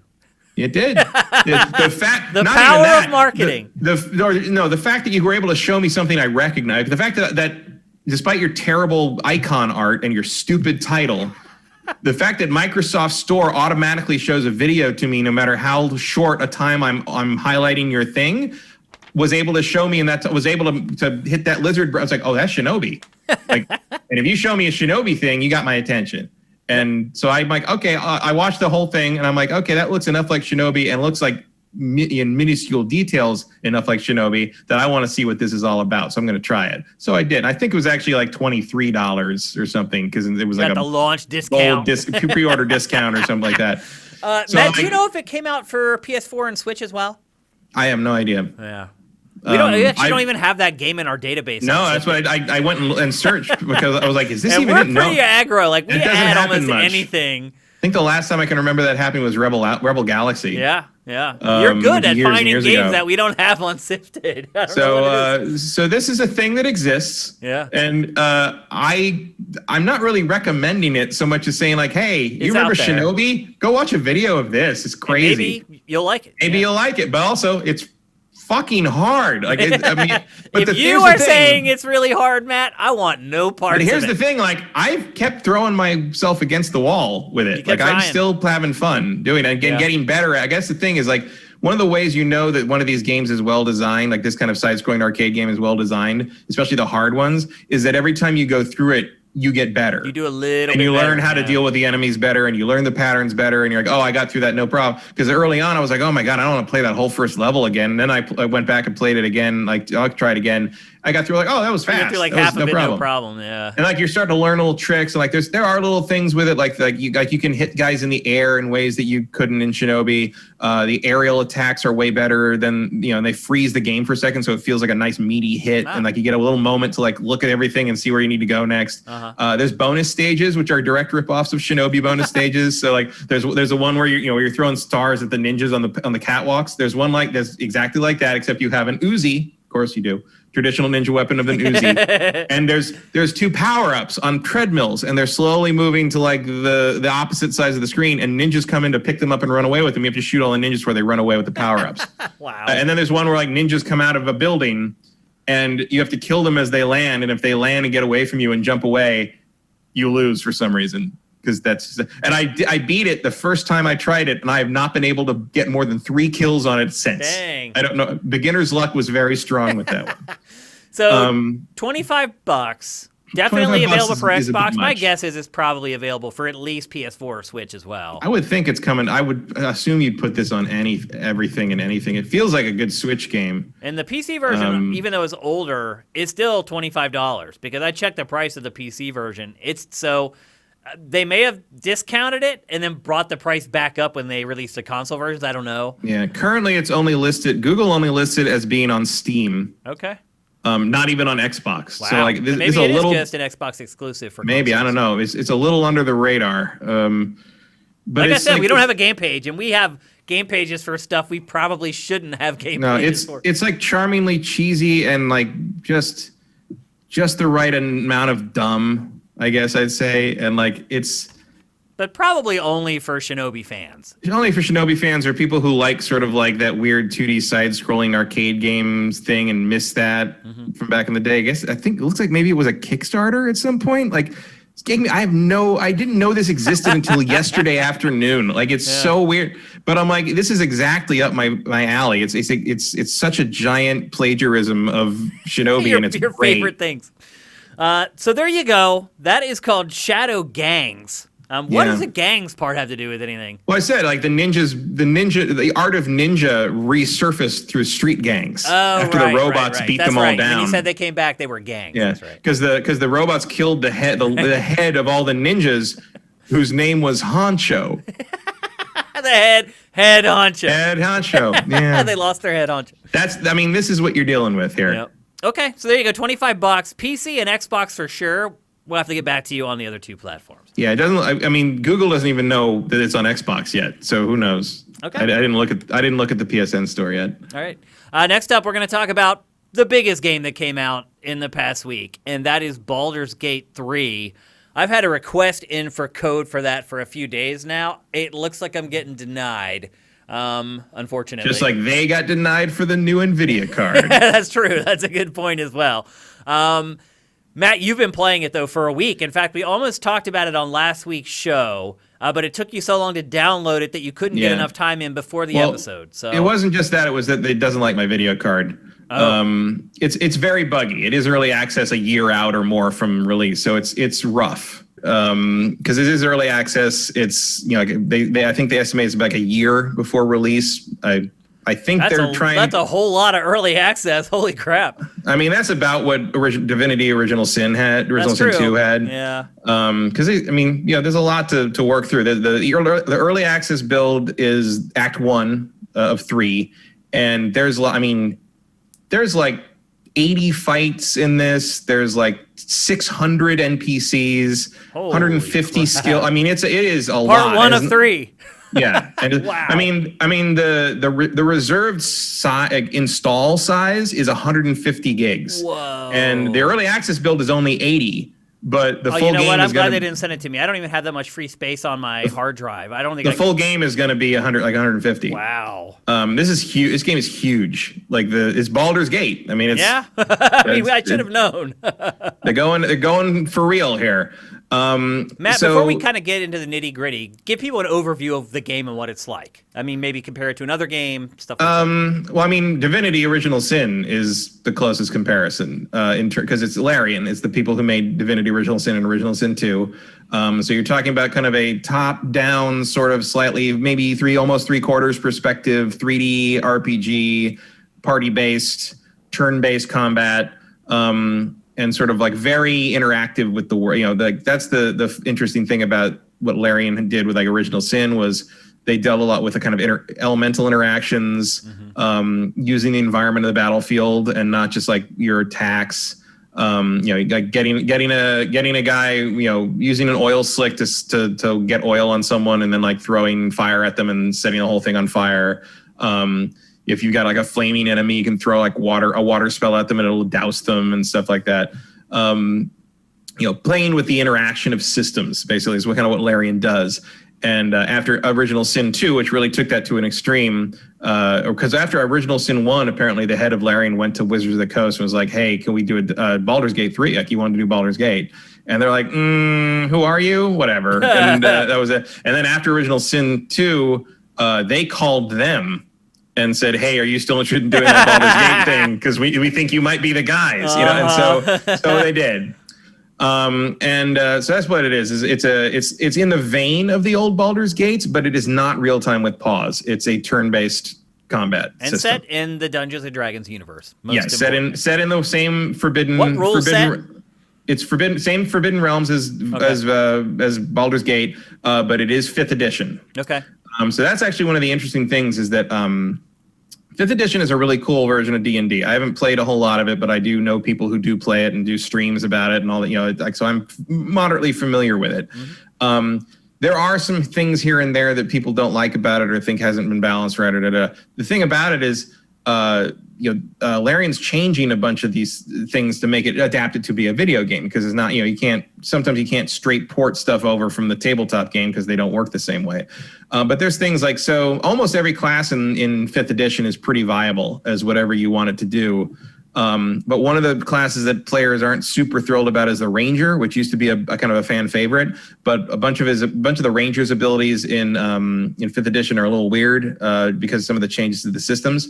One of them being that like the class skills you get are kind of useless sometimes because there's a favored enemy thing that the Ranger can do. That's always been a Ranger thing, but like because of how the class systems work in this, like other classes get way more useful skills that are useful all the time, whereas the Ranger's like favored enemy is only useful if you run into that favored enemy, right? Yeah. So what Larian's done in this game is not only does the favorite enemy thing give you a bonus against those enemies, but it gives you bonus skills that are relevant to what you'd have to know to fight that enemy. Say your favorite enemy is like extra planar creatures was one of the characters I made. What like the bonus, some of the bonus skills they get is like they know lore about those, and so they can spot things and identify things that can do that, or they know they're more immune to like fear or something like that, like of like weird things like that. So there's an intimidation bonus to that maybe. So they tweak that a little bit. They also tweak the fact that so one of the way that 5th edition works is there's 2 kinds of actions you can take during a round, which is a little different. It propped up basically this way in 3.5. It has been honed since then. So you have normal actions, which we're all familiar with from playing any D&D game from back in the day, and you've got bonus actions. So bonus actions are sort of little normal, like kind of mundane actions you can take that don't use up your turn. You've got like one of those per turn. So a bonus action would be like jumping somewhere, or like reloading your bow or your crossbow, or swapping weapons, or that kind of thing. Yeah. So you can do these sort of little tweaks to what you want to do without using up your action turn, using up your attack for the turn, right? So one of the problems the Ranger has in the baseline 5th edition rules is that because you can do a Beastmaster Ranger, which is a different type of Ranger. You can specialize each class in different types, and the Beastmaster is sort of the traditional, what you would think of as like the hunter from World of Warcraft, because you have a pet, you got a wolf or whatever you want. But in 5th edition, for whatever reason, they decided that the animal companion attacks instead of your turn. Like that's your action. Oh, the animal's action is your action. The animal's action is your action. But in this game, in Baldur's Gate 3, the animals, your beast companion acts on his own. Is it? So it's not a bonus move either. It's the animal is its own character. Oh wow! So exactly what you would expect from having a wolf with you. You've doubled your attacks, right? Wow. And And there's you've just added little an things, extra character to your party. right? And there's just little things like a couple people pointing this out on Twitter, but there's because I didn't know about this because I don't play the game well, the tabletop game enough. But it's called I think it's called True Shot is an ability that's in the game where like basically in the tabletop version, it lets you roll twice for an attack, and whichever is better, you keep that one. So it's basically a double chance. But the problem is like statistically, the problem is True Shot uses True Strike, maybe it is, I don't know, whatever, uses up an action and then buffs the next turn. So it's actually more mathematically beneficial just to attack twice. Right. Yeah. So what they do in Baldur's Gate 2 is that same skill buffs the next 2 attacks. You mean Baldur's Gate 3 and the new one? Baldur's Gate 3, Okay. it buffs the next 2 attacks. Okay. So now you've got two times where you It's get kind of crazy that they've gone so deep to balance. Oh, That's they've a gone good way deep sign, on man. this. That's a yeah, really they've gone good way sign. deep on this. They've thought about this really hard. And What is like, the plot in? I'll Obviously, it's get an to RPG. I'll get to That's that. really important. I'll get to that Okay. in a second. But like there's 13. I think it's 13 classes in 5th edition. This game, the early access has 9. Okay. That's the And vast majority. they will eventually have all of them, but Okay. they're not all in. They all have little subclasses. Like I said, there was like Beastmaster Ranger, and there's a couple others. There's at least Does 2 or every 3 class of have a each. subclass? Every class has different variants that you can pick from. Okay. And they will have more as they move forward because there's stuff that's not in there. I think they're missing a few races as well, but there's a lot in there. Everyone, there's tieflings, which are demonic creatures. There's these things that start with G that are like these alien orc-looking things that like are kind of new. I can't remember, Grith Yaki or something like. But they're in this a lot. One of the first party members you get is one of those. So everything you expect from 5th edition is in here. Like they are really just taking everything 5th edition offers and turning it into a Baldur's Gate game in the vein of what Larian's made in the past. And like the attention to detail on it is astounding. It sounds like it. Holy moly. And on top of that, like one of the things in Original Sin 2, you could create your custom character or you could pick from pre-made characters. And the pre-made characters in Original Sin 2 work a little better because they're fine-tuned to work in what the game is planned to be, and also because they have specific origins and backgrounds, sort of like the Dragon Age Origins thing where you picked where the characters are from. Yeah. There's more dialogue like in the Cyberpunk game. 2077. Right. There's more dialogue in the game that kind of deals with that, whereas a custom character doesn't have that backstory necessarily. So Original Sin 2, it's usually presumed you should pick one of the pre-rolled characters because you get a little more lore with it. But Baldur's Gate 3 right now, you can only do a custom character, but you can see this grid of all the pre-made versions and origins of the characters, like where they're all going to be from or whatever. Those are all going to be in there too. So you're going to have, but they've intentionally made the custom character like be a lot more robust in terms of how you can make them and what, how they're interacting with things and all that. So versus Divinity, you're saying. Yeah, so they're definitely evolving beyond what Divinity Original Sin 2 was, which was already one of the best CRPGs ever made, I would say. So so right here, just going through the character creation, you're like, oh, they're going like hard on this. Like this is huge. And I did think it was funny. They put out a thing where they actually scolded the player base last week because they went through all their metrics that they'd gotten back from all the people playing and went through and they basically said, give us for this crazy character generator where we can create all these different characters and put all these weird things on. Make like the average character, like take like the most common things and like say like, what's the like mash it all together and give us the average character people are making, and it's just like a standard white guy. Of course it is. With like black hair. And they're like, we gave you devil horns and tails and glowing eyes and like all these, like make some interesting people. It was Nolan North. Yeah, you literally made Nolan North. Like it was very fun. But they were just like, hey, we didn't do this for nothing. Get creative out there, you dickheads. So I thought that was very funny that they called people out on making the most boring imaginable generic making character. Use of all the work they put into it. My main character that I've ended up kind of playing more than the others has been a tiefling warlock who has like blue skin, a tail, goat horns, and like glowing red eyes, and like she's great. But like so it's been a lot really cool to see that. The story as best I can piece it together right now, because we're early days of it was probably gonna be a 100-hour game. Right. It starts very in the middle of things, and it starts on a nautiloid airship run by what are called mind flayers. I think most people know mind flayers. That may be one of the few things from D&D that most people know. I think most people probably know they know beholders. Yeah. Wasn't mind flayers in Stranger Things? What did they call that creature? It was called something. That was a Demogorgon. I think maybe they did call the ones in season 3 the mind flayer. Something similar. Yeah. Yeah. So in D&D, the actual D&D mind flayers are basically monsters that have sort of like Cthulhu looking like octopus squid heads. And they're psychic monsters. They're psychic enemies. They can like get in your mind and fuck with you and strip your mind of things like that. And they're sort of like a cult. There's some things I'd like him to get rid of in my brain. Yeah.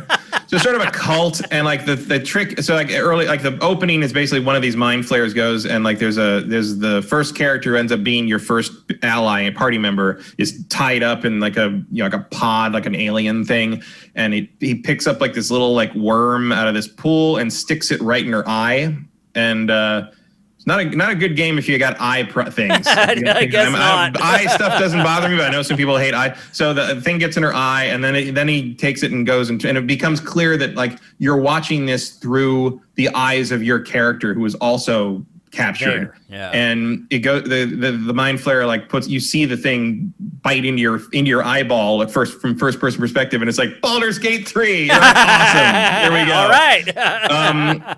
So the nautiloid thing attacks a city, which is presumably Baldur's Gate. I'm not sure. The Baldur's Gate, the city itself is not in this early access build yet. You don't get to it in Act 1. Okay.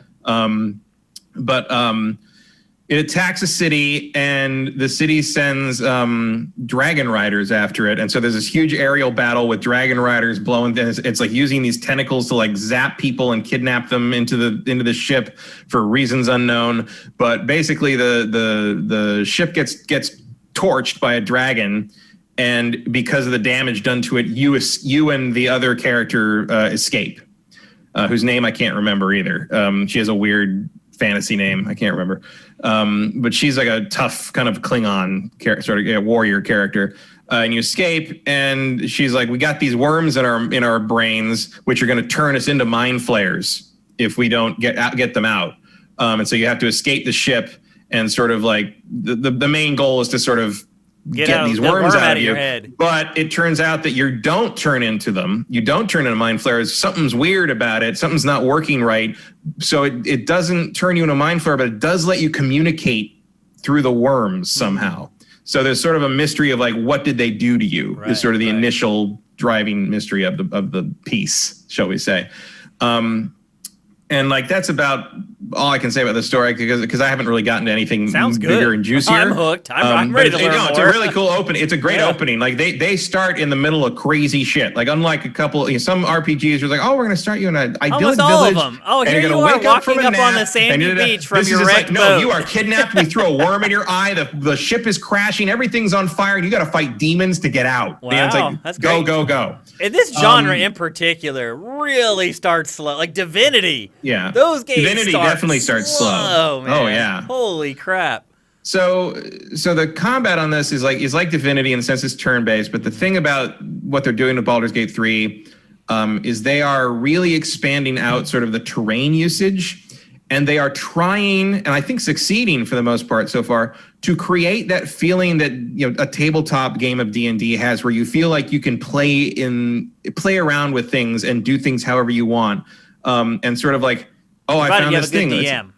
Right, but it's like, oh, I found this thing. What can I do with this? And like that's the thing is like Larian's very good at that. Was good in Original Sin too. It's like if you found an object, you're like, I wonder if I can do this with this object. If it makes sense, you probably can. Yeah. And in this, it's very much like that. Like if you find a stick, you want to pick that stick up and throw it at someone, you can. If you want to pick that stick up and light it on fire because there's fire near you, and then throw it at someone and set them on fire, you can. Yeah. If you like there's and the other thing there are repercussions for a lot of those things that you do. Yeah. And there's like the other thing about it is they're using the Z-axis a lot, which is a thing that is a big shift, where height is a big advantage. If you can shoot down on someone as an archer or spellcaster, you get a bonus damage or bonus accuracy. Accuracy is very important too. Yep. And just the height differentials of things and getting up high is very important if you can with your ranged characters. And like it makes everything way more dynamic and interesting. And like tactics the different forms of tactics open up, because all of a sudden it's not just like fighters in the front, casters in the back.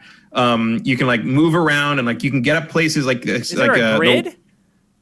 There is sort of a grid. You can see the grid. So this is almost like a strategy RPG then. It's a turn-based. It's a turn-based. It's a strategy RPG. Like your position matters and. It's a turn-based RPG that uses movement strategy elements. Basically. Okay. Like it's not XCOM. Okay. But if you've played XCOM, a lot of the basic principles concepts will be familiar to you. Like there's no cover really. I mean, there is cover, but like you're not. You're not hunkering down fantasy. Like Dom. Yeah, you're not doing that. Yeah. But it's thinking early on, the warlock like gets a teleport spell they can use as sort of a bonus action thing. So you can, as soon as the combat begins, you can pop up to a higher level. And the thing I use the most, her go-to spell is called Eldritch Blast, which does good damage, like I think it's 1d10, which is not nothing. Yeah. And that's also if you haven't played a Baldur's Gate since 2, one of the biggest changes to modern D&D is these things called cantrips, which are spells or ability, like basically spells that you can cast every turn and not run out of. Oh. Because the way spells traditionally worked in D&D is you had to memorize them, but the magic user, whoever, had to memorize that. You had to know all these spells, and then to use the spell, you had to choose. You had spell slots you could have memorized for any given time. You had to pick which spells you wanted, and then they had to sleep for 8 hours.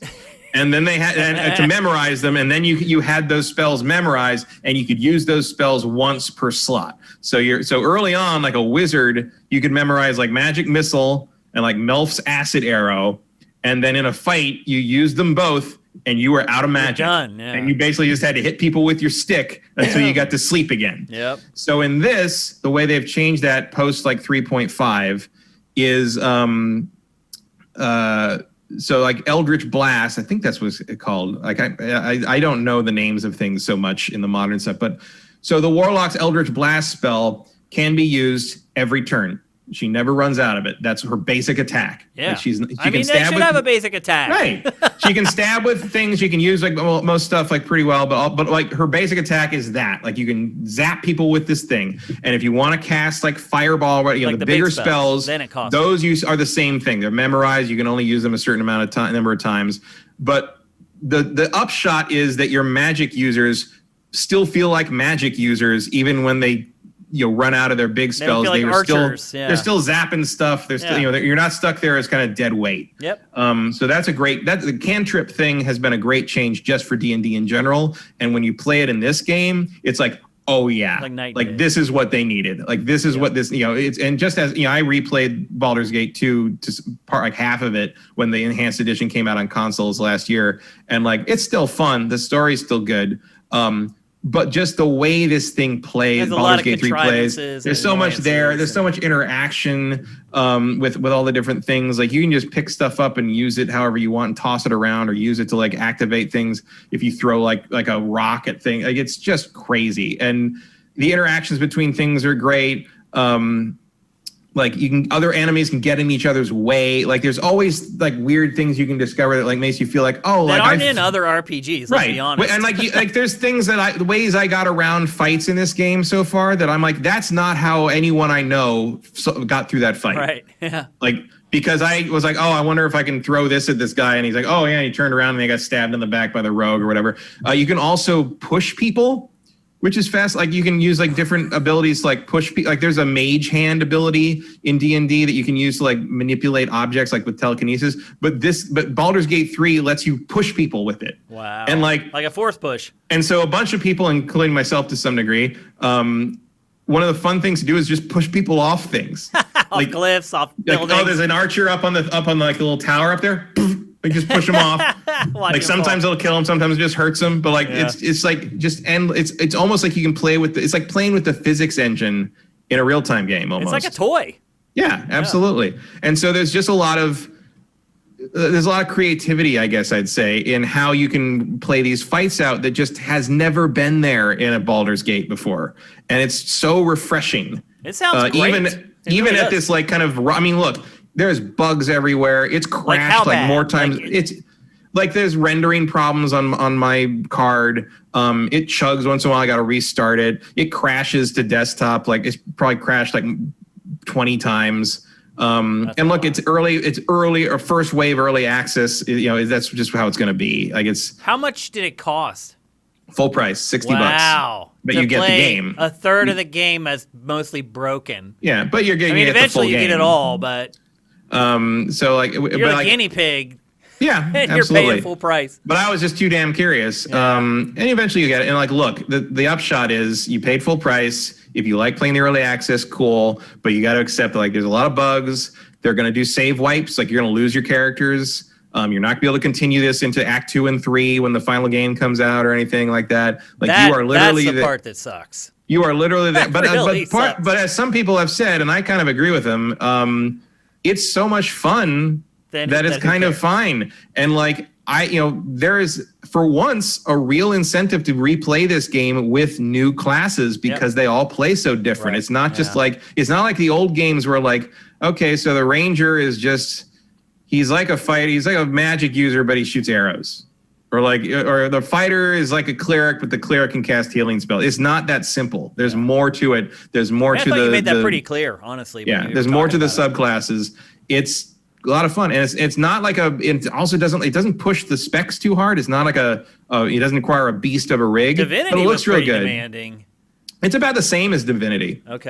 So like it's not like next gen Baldur's Gate. I guarantee you will see this game on the next gen platforms. That was my last question is, do you think we'll see these on consoles? Absolutely. No question whatsoever. Not just because Divinity was on all the consoles, was on Xbox and PS4, but Larian has established a new account system that they have literally said Baldur's Gate 3 will support cross saves against all the on all the platforms it's on. Well, so if you're not going to put it on other platforms, why do you do that? So clearly, my guess is though, those are coming for a while. I think there's a good likelihood it'll come at the same time as the PC final version. I think we'll be playing Baldur's Gate 3 on all three on PS5, Xbox Series X, and PC probably by next Christmas. Okay. Because they're saying a year, and I think they probably can make it. Because look, it's rough. There's bugs, yes, but the game is here. Right. It's here. I mean, what you're playing is like, oh, this is good. Like, this is fun. So my question is, should people jump in at $60, even though it is it's only the third done and it's buggy? I mean, I don't regret it. Okay. Just because I like these kinds of games and I like Larian stuff. I really like both original Sin games, and I like D&D stuff. Somebody should probably buy Larian. Yeah, we're talking about studios all the time that are like right Microsoft. For you want to buy your next freaking purchase, like Larian. If you want to really corner the Western RPG market, Larian is your boy. You'll have the whole genre at that point. Yeah. They are almost the only independent non-Japanese RPG maker like of note, other than CD Projekt Red, like really in the game right now. It's true. And they are just getting better and better. Like every game's been better. The first Divinity. Yeah. Improved on drastically by Divinity 2. Absolutely. And like, look, like, and I've liked them for a long time. Like, I've been playing the Divinity games since back in Divine Divinity. I actually love Divinity 2 Ego Draconis, which is a weird sort of like action RPG, like open world game that is like janky as all hell, but it's like so much fun. And eventually you get to be able to transform into a dragon and fly around, and it's great. That should be their tagline: janky but fun. Yeah, I mean, look, the original Sin games are not janky. No, they're real solid. Yeah. They got way better. They're so good. And I mean, this is making a real play for best D&D game ever made. I would say even this early on. Words. And just from like how well they capture what D&D feels like and the character creation, sort of how the combat. Yeah, because look, in a real D&D, in a tabletop D&D game, it's often not so much what the dice say, so much as like if the players can come up with an explanation that the DM buys. Right? Yeah, that's the fun of playing D&D, though. And a lot of times in this game's combat, to me, and even in some of the, they're rolling dice in this game constantly. When you're like, whether you notice something, whether you succeed at something, there's even skill checks where There's even skill checks where you actually roll a D20 wow. on the screen. Like you click it and it rolls and you get like a number. It's great. And it shows you like what you have to hit. It's a lot of fun, and they capture that tabletop experience. But there's been times where like it was almost the same feeling where I'm like, I'm going to experiment with whether I can use this item and throw this thing and hit this guy this way, or whether I cast this on this guy and then hit him with this. Will that change? And I almost felt like I had argued the DM of the computer game into awesome. Letting me have it. That's awesome. Like that kind of experience has sort of been captured in a way I don't think anyone else ever has in a D&D game. And look, between this and a year from now, and if Dark Alliance 3 makes it out, like we could be really looking at a D&D like renaissance in video games. I was just about to say, to like close this topic, D&D is like huge now. Yeah. It is going through a huge resurgence. Like you're seeing a lot of celebrities that are starting to play it and like promote it. Like, who's the guy that's married to Vergara or whatever her name is? Sofia Vergara? Yeah. What's that guy's name? He's like an actor. Yeah, I know. I can never remember his name. He's huge into D&D. He's also a Steelers and Penguins fan, I would add. But he is huge. Joe Manganiello. Manganiello, yeah. Him. He is huge into D&D. If you go to his Instagram feed, that's all it is. Like, and because of him now, and like even my wife is like, what's up with D&D? Because she loves him. Because he's a hunk and he's a Steelers fan, so she follows him on Instagram, and she's like, "What's up with this D&D stuff? Like, you don't even talk about D&D, and you're like an uber nerd." And I'm like, it's getting big again. People are starting to get back into it. Although now, obviously, with COVID, it's not the best thing, but everything's going to come back around. No, it's still pretty big because like you can play. Are people sitting there with their masks playing D&D? No, they're playing over Zoom. Virtually, yeah. Like the virtual D&D streams are a big deal now. Like that, those are all all that stuff is Critical Role and all those things have all continued with the virtual way. It works. What I was getting at is you got to trust everybody. Might end up being huge. I think it will be, and I think I think it also they're keeping pace with the growth of the tabletop game, and like they're finally doing something that does it justice, which we haven't seen a good D&D game in a very long time. Really, really long time. And it would be great if this game's shaping up real well even this early, and it'd be great if Dark Alliance 3 is kind of on par in terms of being like an action RPG Diablo-like that series has been. I had even forgotten about that was coming. I think a lot of people did because we haven't heard anything about it in a long time. Now, I'm also hoping that it gives us a remaster collection of Dark Alliance 1 and 2, because those games are trapped on the PS2. They are. So it'd be nice to bring those forward. Absolutely. So there you go. That's Baldur's Gate 3 in Steam Early Access right now, but it's $60. But if you trust Matt, and you should on this genre, he says go for it. Yeah, if you like Baldur's Gate, especially if you like Original Sin, and you have any interest in seeing like what those guys would do with D&D, the answer is awesome. Yeah. So even with all the bugs, even with all this, like I've been playing it and I've started over a few times. I haven't gotten super far into Act 1. It's not like I've finished Act 1 or anything. Sometimes I think there's a couple things, like there's a goblin village fight that like getting through it isn't a matter of strategy and skill so much as will my computer crash or not. Like it's just. I have a game I've been playing that we'll talk about in that vein here in a little bit. The one thing I would say is if you're someone who can have their experience in a game ruined by technical problems early on, and that would be something that would bother you even when the game is finished and out, like you probably wouldn't want to do it because it is early access in the very true sense of that phrase. Okay. But if you can do that and like are willing to kind of be a guinea pig a little bit, there's a lot of stuff to like here already. Okay, there you go. That's Baldur's Gate 3. Next up, we're going to talk some inside baseball. We don't do it that often on the show, but some stuff happened this week that I thought was worth bringing up and at least discussing briefly. So as you guys know, or maybe you don't even know, but about 3 weeks ago, CNET was purchased from the original founders. And well, actually, CBS bought it from the original founders, and then it was purchased from CBS, which had just remerged with Viacom, and I guess it didn't want anything to do with CNET anymore. So it sold CNET basically to this private equity firm, for lack of a better phrase. And the private equity firm said it was going to look at all CNET's properties, and it didn't commit to no layoffs or anything right away, which is usually a bad sign. And as it turns out, it was a bad sign. And the new owner of CNET has basically laid off employees across all the CNET brands. But the one that we care about is GameSpot. You guys probably know I worked there. It was my first real job in the industry. right around the turn of the century was when I was there. So it's been like 20 years since I worked at GameSpot, and which is bonkers. And there's nobody left there that I worked with at this point. For a long time, there were a couple people that were still hanging on there, but they've all left, unless you count the Giant Bomb guys, who technically still work there because they're owned by GameSpot, but are kind of their own entity. So anyway, they're all kind of owned by CBS one way or the other. Yeah, but not anymore. That's the thing. So they're not protected by CBS anymore. They have a private owner, and the private owner has laid off people across all CNET's brands, including GameSpot. And GameSpot took a pretty big cut. Some of the talent that's been on GameSpot literally since Sifted launched, as far as the people who are on camera for a lot of their top 10s and things like that, a lot of those people are gone. And in many cases, that's the face of GameSpot. Those are the people that GameSpot fans associate with the brand, and now they're gone. And so I started thinking about it, and I think this is the beginning of something that could be bad. And what's happening right now is that the ad market is completely annihilated. The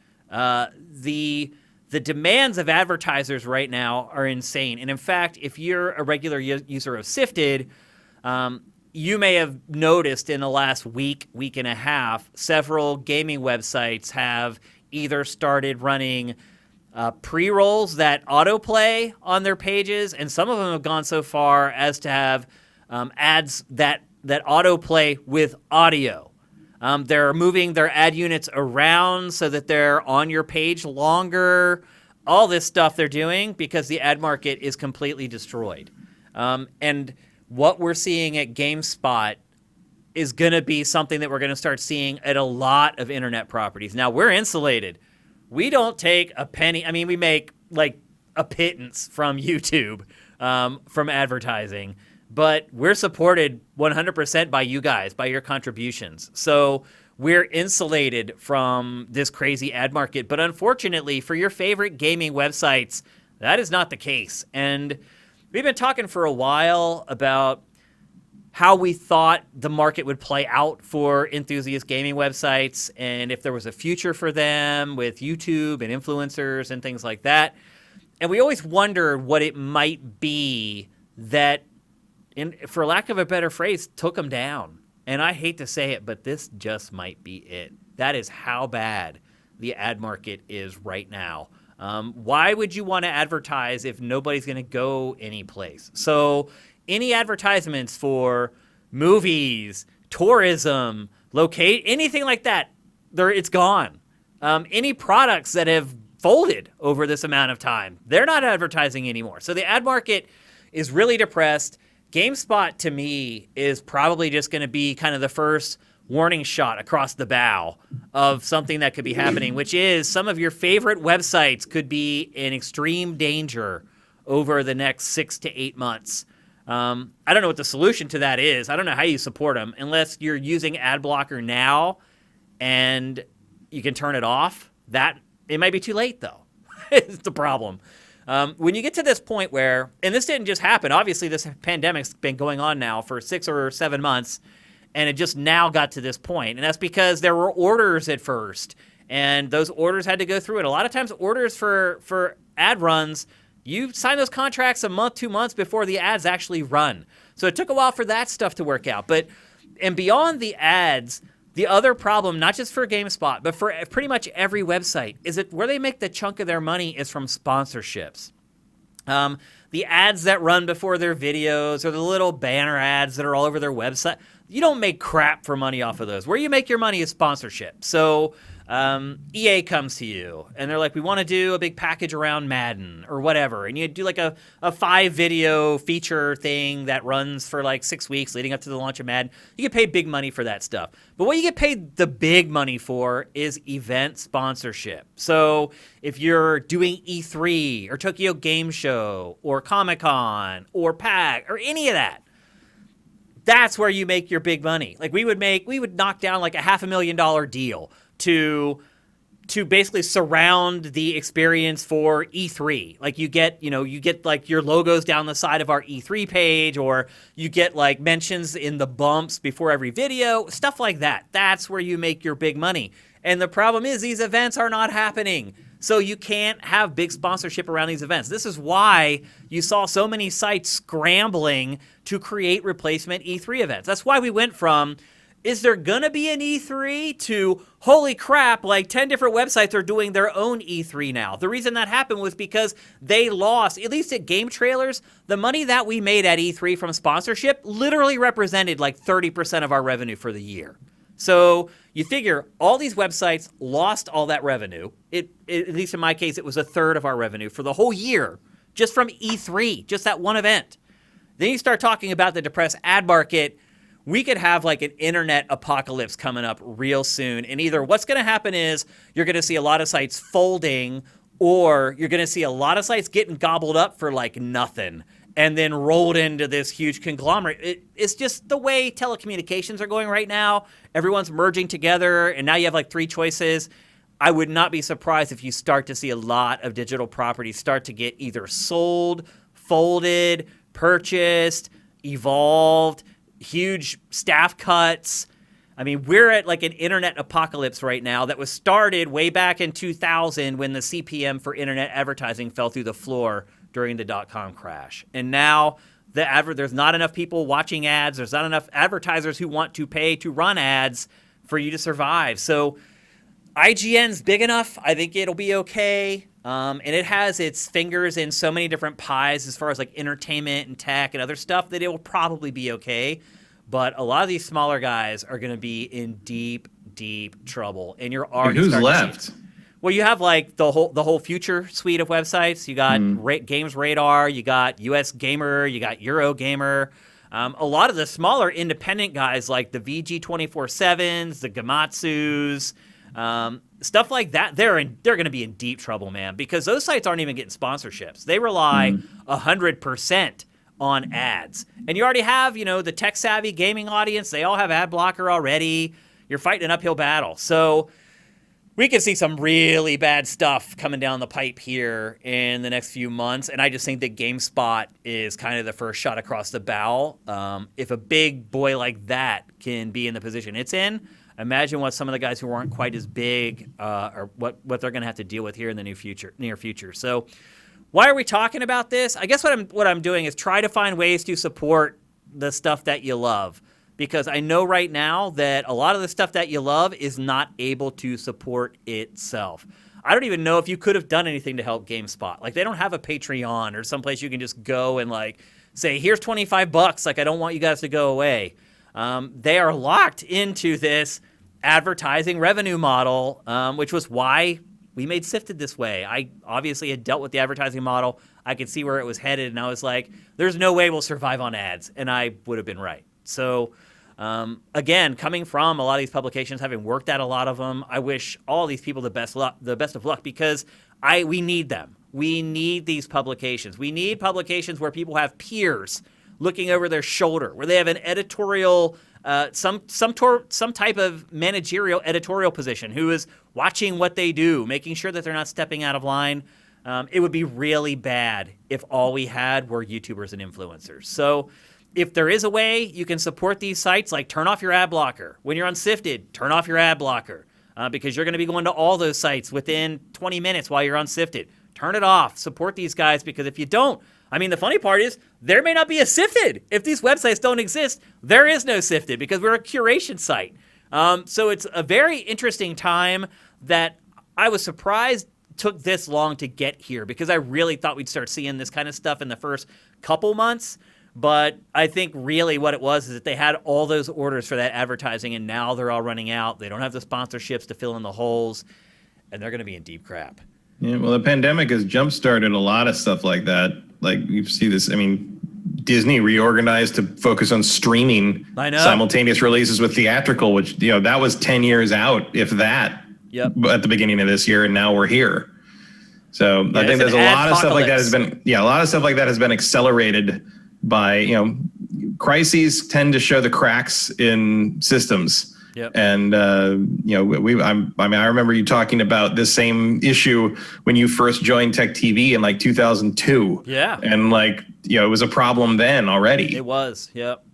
And it's only gotten worse as more people have discovered ad blockers. And it's one of the reasons you were happy to have moved into television. Exactly. Yeah, because it's funny that you remember that, Matt. I didn't even remember that, to be honest with you. But you're right. I remember those conversations now about how I was like, dude, this internet thing isn't going to last. Like, we can't survive on internet ads and that was right when the CPMs hit rock bottom.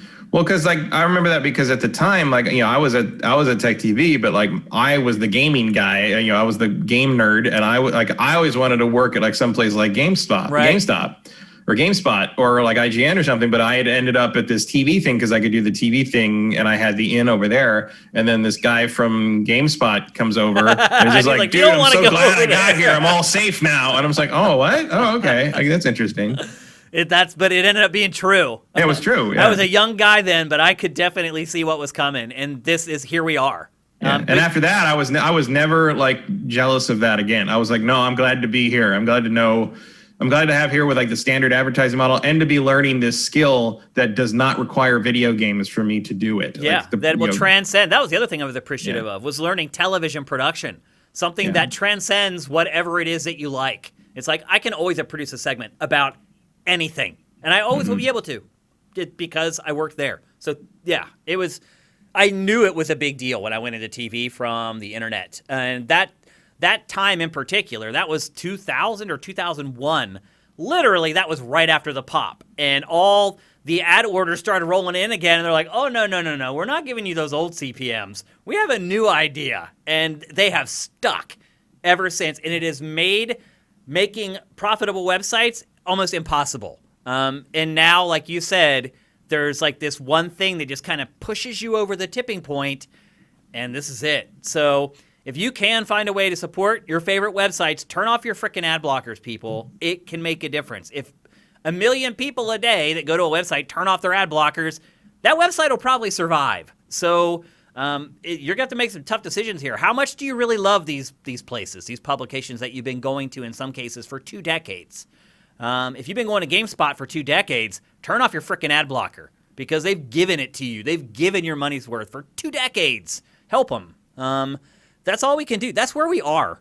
Like, I feel like we've gotten to a point with this whole coronavirus society where I'm just trying to help other people stay afloat. Whether it is like a family that we know that lost their jobs and have kids and they don't have food, and we're like helping them buy whatever I can do. I just feel like I'm constantly just, this needs help. These people need help. This thing that I love needs help. I think we're all doing it. We're all just trying to figure out how we can help others with our resources, whatever we have that we can help them with. It's weird how things like crop up. Like I bought a whole bunch of mead last week because like one of the mead breweries that normally makes all its money from Ren Fair stuff, which I go to some of the Ren Fair things, like was like, hey, we can't do that this year because there are no Ren Fairs. Like, we need help. Can you please buy some mead from us? I'm like, sure. I don't drink mead. Except when I'm at a Ren Fair. I don't drink alcohol when I'm alone. Like, I haven't drunk anything in months, right? But like, I bought it because I'm like, I like these guys. Their booth is a lot of fun every year, and I want to like make sure they're there when the world comes back. Yeah. And so yeah, like that is definitely a thing that I think a lot of people, and at least if you're able to, you should be trying to actively help, even if it's just getting takeout from your local restaurant. And tipping when you get the takeout. Yeah. But actually, I'm wearing a shirt right now that is a perfect example of what I'm talking about. So all my friends in Philadelphia, they're all DJs, house music producers, or they throw big events, raves, festivals, whatever you want to call them, depending on how old you are. If you're my age, they're raves. If you're your age, they're festivals. And they have no jobs. They're completely out of work. So some of them and they've been out of work all year. So some of them have been like doing streams where they put up like, their PayPal link or whatever for donations. And like, I support all those. I'll go to them. There'll be like 20 people there. And like when it's over, like I'll call my buddy and he'll be like, dude, we got like $40. Like, because when you're asking people to donate, they don't freaking donate. When they're forced to pay before they walk through the door of a club or a warehouse, they don't have a choice. So they're making no money. So I went to my buddy's website and I bought a bunch of t-shirts from his record label. Like, I went and bought like his whole line of t-shirts in my size, all in different colors. I have 4 new shirts, and I gave him a couple $100. I got something out of it, and I'm trying to help him however I can. This is where we are. I mean, I think that's where everybody should be right now. If you're the person who still has your job and you're still doing well financially, help other people. There are people out there that are really suffering, and we're about to see some of our brethren at GameSpot and maybe other websites go through the same thing. So be conscientious. Look, not everyone's as lucky as you. You're lucky if you still have your job. It's nothing you did. It's not because you're a genius. It's because you're lucky. Your industry that you work in, you're able to keep doing it. So think about that. Think about how lucky you've been and try to help others as much as you can. That's how I live my life, and I lay down in bed at night and I sleep like a baby. So GameSpot, Godspeed to you guys. You are my OG publication. I came from you guys. Like, you are my origin.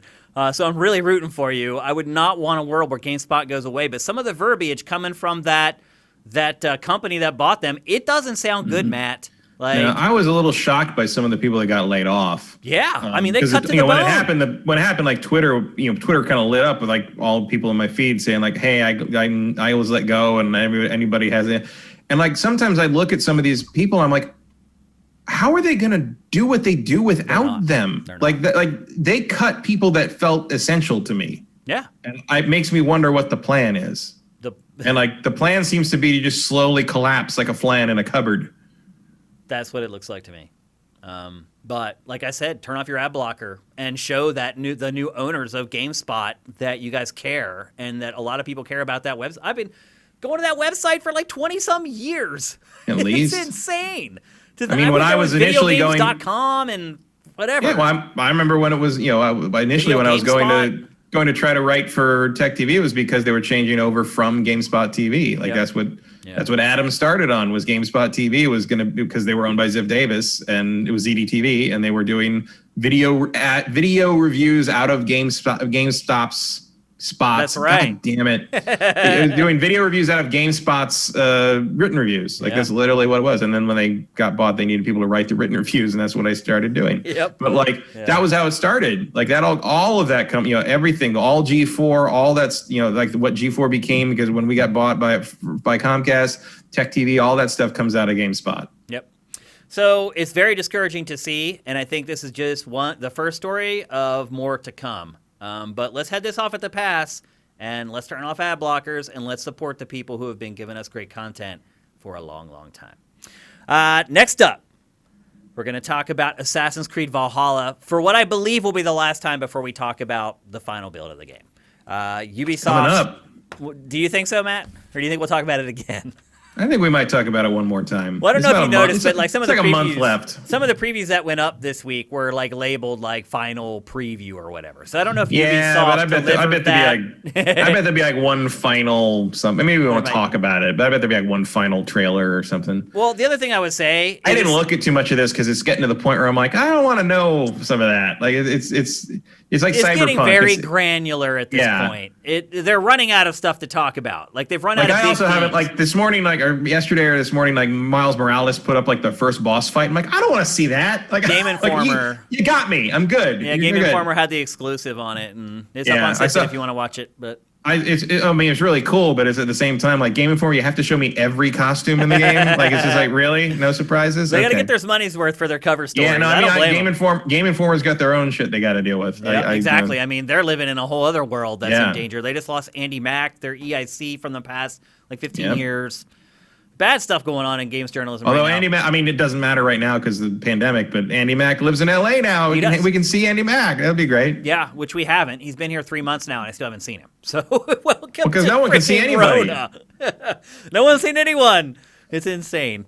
But anyway, so they have reached the law of diminishing returns with Valhalla at this point. Mm-hmm. There's not a lot of big stuff to talk about, but they are talking about little stuff. And if you're like Matt and you don't want to know the nitty-gritty details, then maybe you want to use the YouTube version of this to jump ahead to the next topic, because there's no spoilers in what we're going to say, but there are some nitty-gritty details that weren't divulged. Yeah, because they talked about like the settlements and stuff. It's just like it's game systems, basically. Yeah, that's a good way to put it. And that is kind of the granular parts of games that some people don't want to know much about, but we're going to talk about it. So, as Matt said, the settlements were a big push, and it's been a while since I've really enjoyed this feature in an Assassin's Creed game, to be perfectly honest with you. It's disappeared and come back and disappeared and come back. This time, it sounds like they're doing it right. When was the last time you enjoyed this in an Assassin's Creed game? And I bet like we're the going to say the territory same game. taking stuff. Yeah. Like, God, what was the last one that had it? Like Unity? Was it Syndicate? Unity? I don't remember. What about like the building your homestead and all that stuff though? I mean, the last time I really enjoyed it, I think was it Brotherhood? Brotherhood was the one that did it the best, I think. I can't remember much that stuck with me from subsequent games. Well, they're bringing it back for Valhalla. And not only are they bringing it back, I think they're bringing it back in what will probably be the best form yet. So you have your hub little town or whatever, hamlet, whatever you want to call it. But as you make progress through the game, you earn XP, and then that XP gives you the ability to unlock and build brand new parts of your settlement. Let's see. They went through a list of some of the stuff that you can build. Look at my notes here. I mean, I'm a sucker for building a base. I don't necessarily like the kind of the Skyrim Fallout version of like you got to build every wall, but I like having a home base that you upgrade and you start seeing buildings being constructed and it grows. I love that too. It gives you a great sense of accomplishment. I think it gives some purpose to XP as well in a lot of cases. A lot of times, especially in Assassin's Creed, like those numbers, I just are like whatever. But when you use them to build something back at your home base, I think it has a little more importance. Yeah, it's like, and also it's like the Suikoden thing. Like that's always what I liked was like you build the castle up, you add rooms, you add places, you add characters, and like as you go through the game, it feels more and more like kind of a bustling place. Yep. Where everybody hangs out. It feels cool. Assassin's Creed 3 kind of had that a little bit. The homestead, you could upgrade the homestead with things. I think I remember that. Yep, it did, yeah. But I thought it got bloated there. That's where thought they had gone over the line a little bit. I don't think they made a single correct decision in Assassin's Creed 3. Really don't get me wrong. I really don't like that game.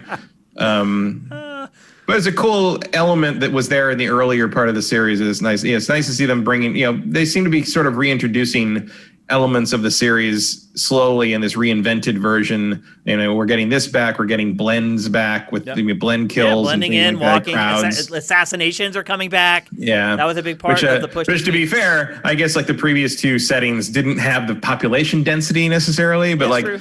It's interesting to go back to Unity because I had Unity installed. I went back to look at that because I was talking with one of my friends about like how confusing the map on that is because it's so dense with icons everywhere. And I loaded it up on the Xbox. I'm actually interested to see it because apparently on the Xbox Series X it runs at 60 frames a second, like finally. Real well, like runs how it's supposed to run. What 6 years or whatever. But like that game is so different. And but it's like it's so crowded, and you're constantly walking through crowds and pushing your way through people, and like you can kill people and no one even notices it happened until like 3 seconds later. Walking. Yeah, like it's real good. Like it's so different from what we have now, and it's nice to see them sort of starting to bring all that back. And this is another element that I missed from the good old days, like because Brotherhood, I don't think they've ever equaled Brotherhood again. I don't either. I think it's the best game in the series still. Same on a number of fronts, to be honest. With you. Yeah. But I think the more they can take from that and sort of reinvent for the modern version of the games, I think the more I'm happy with it. And this sounds real good. Yep. I'm into it. I found my notes. The settlements, the things that you can eventually construct, tattooist. Interesting. That makes sense. Vikings. Yep. A weapons builder / blacksmith. A shipyard to build and improve your ships. And then there is a building called the Hidden Ones Bureau, where you take on quests for the Order of the Ancients. So already this week they're like, oh yeah, the mythos of Assassin's Creed is in here, and it's a big freaking deal. They also, as I said earlier, they showed off assassinations, which have just kind of fallen by the wayside over the last whatever. And then there are tons of things you can do back at your settlement. You can get drunk, you can play dice, you can throw a feast, and everyone shows up for your feast. And then your settlement also ties into choice, which was another kind of bullet point that Ubisoft emphasized this week with the promotion. A lot of the stuff that you do inside your settlement when you deal with the different shops and things, it sets off completely different story arcs that a lot of people may not experience. If I don't do a lot of work or get a lot of work done at the blacksmith and you do, you may find some crazy hidden story arc path working with the blacksmith that you go down that I don't even know exists. The short of it is, what I've gathered from it is that the questing in this game is treading a lot more closely to what we've seen in games like The Witcher 3, where side quests are something special, unique. They're given as much attention as the primary quests, and they're interesting, which is something that a lot of side quests fail to be. So, having replayed some of Watch Dogs 2 this week, I can confirm that that is a problem. It is a problem. Games. It's been a problem with all Ubisoft's games for a really long time. And to me, it's something that CD Projekt Red does better than pretty much everyone else that makes RPGs. So and there is a lot of Witcher 3 influence on this one, you can tell. So I'm that happy makes sense. about that. Yep. Also, your settlement gets targeted by enemy factions. So they will just show up and just raid your settlement.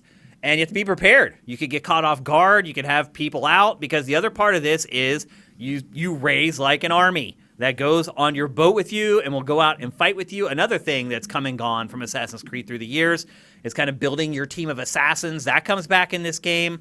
They'll go on your boat with you and they'll head on to land and fight with you. That should add some nice strategy to the combat.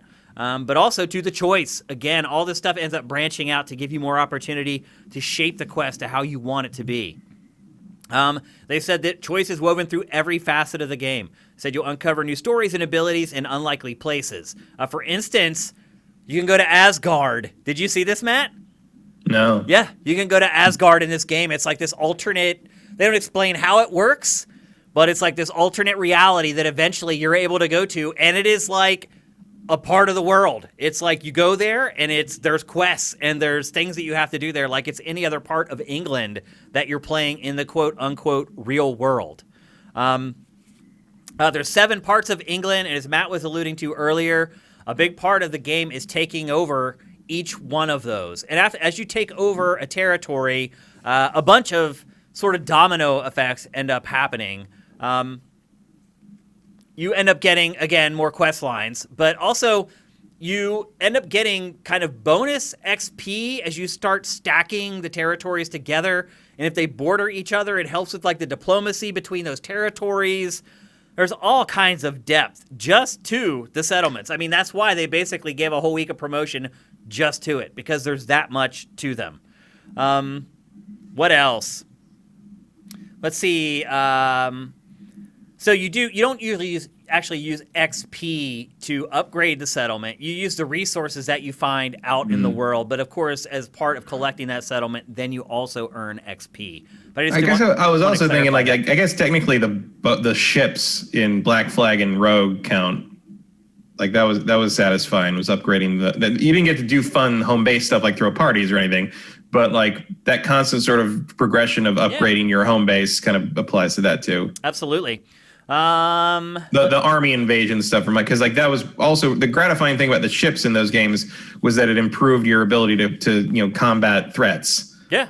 So that's a good element to put in the settlement thing here too. Yeah, you got a shipyard where you can build your own ships and customize them, and obviously cultivate a crew to cruise along with you in the ship. That's a really good thing. That's a really good thing to kind of really focus on, I think, for them. Because the thing I always go back to about liking about Brotherhood is the feeling of having a brotherhood, of having like that team behind, part of like being able to hit that you. button and have Ezio just go like that, and like all these guys jump in and do their shit. Like I didn't feel alone.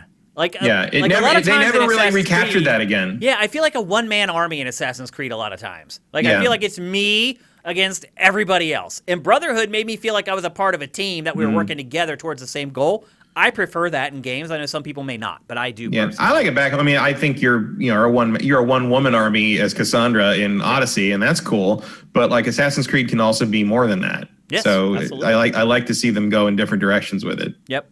The other thing too is that each of the kingdoms in England has their own plot lines and their own characters. They're all kind of self-contained. So you take over one, you go to the next one, and you meet this whole new group of people with their own concerns, their own problems, their own issues with their neighbors that they're asking you to solve.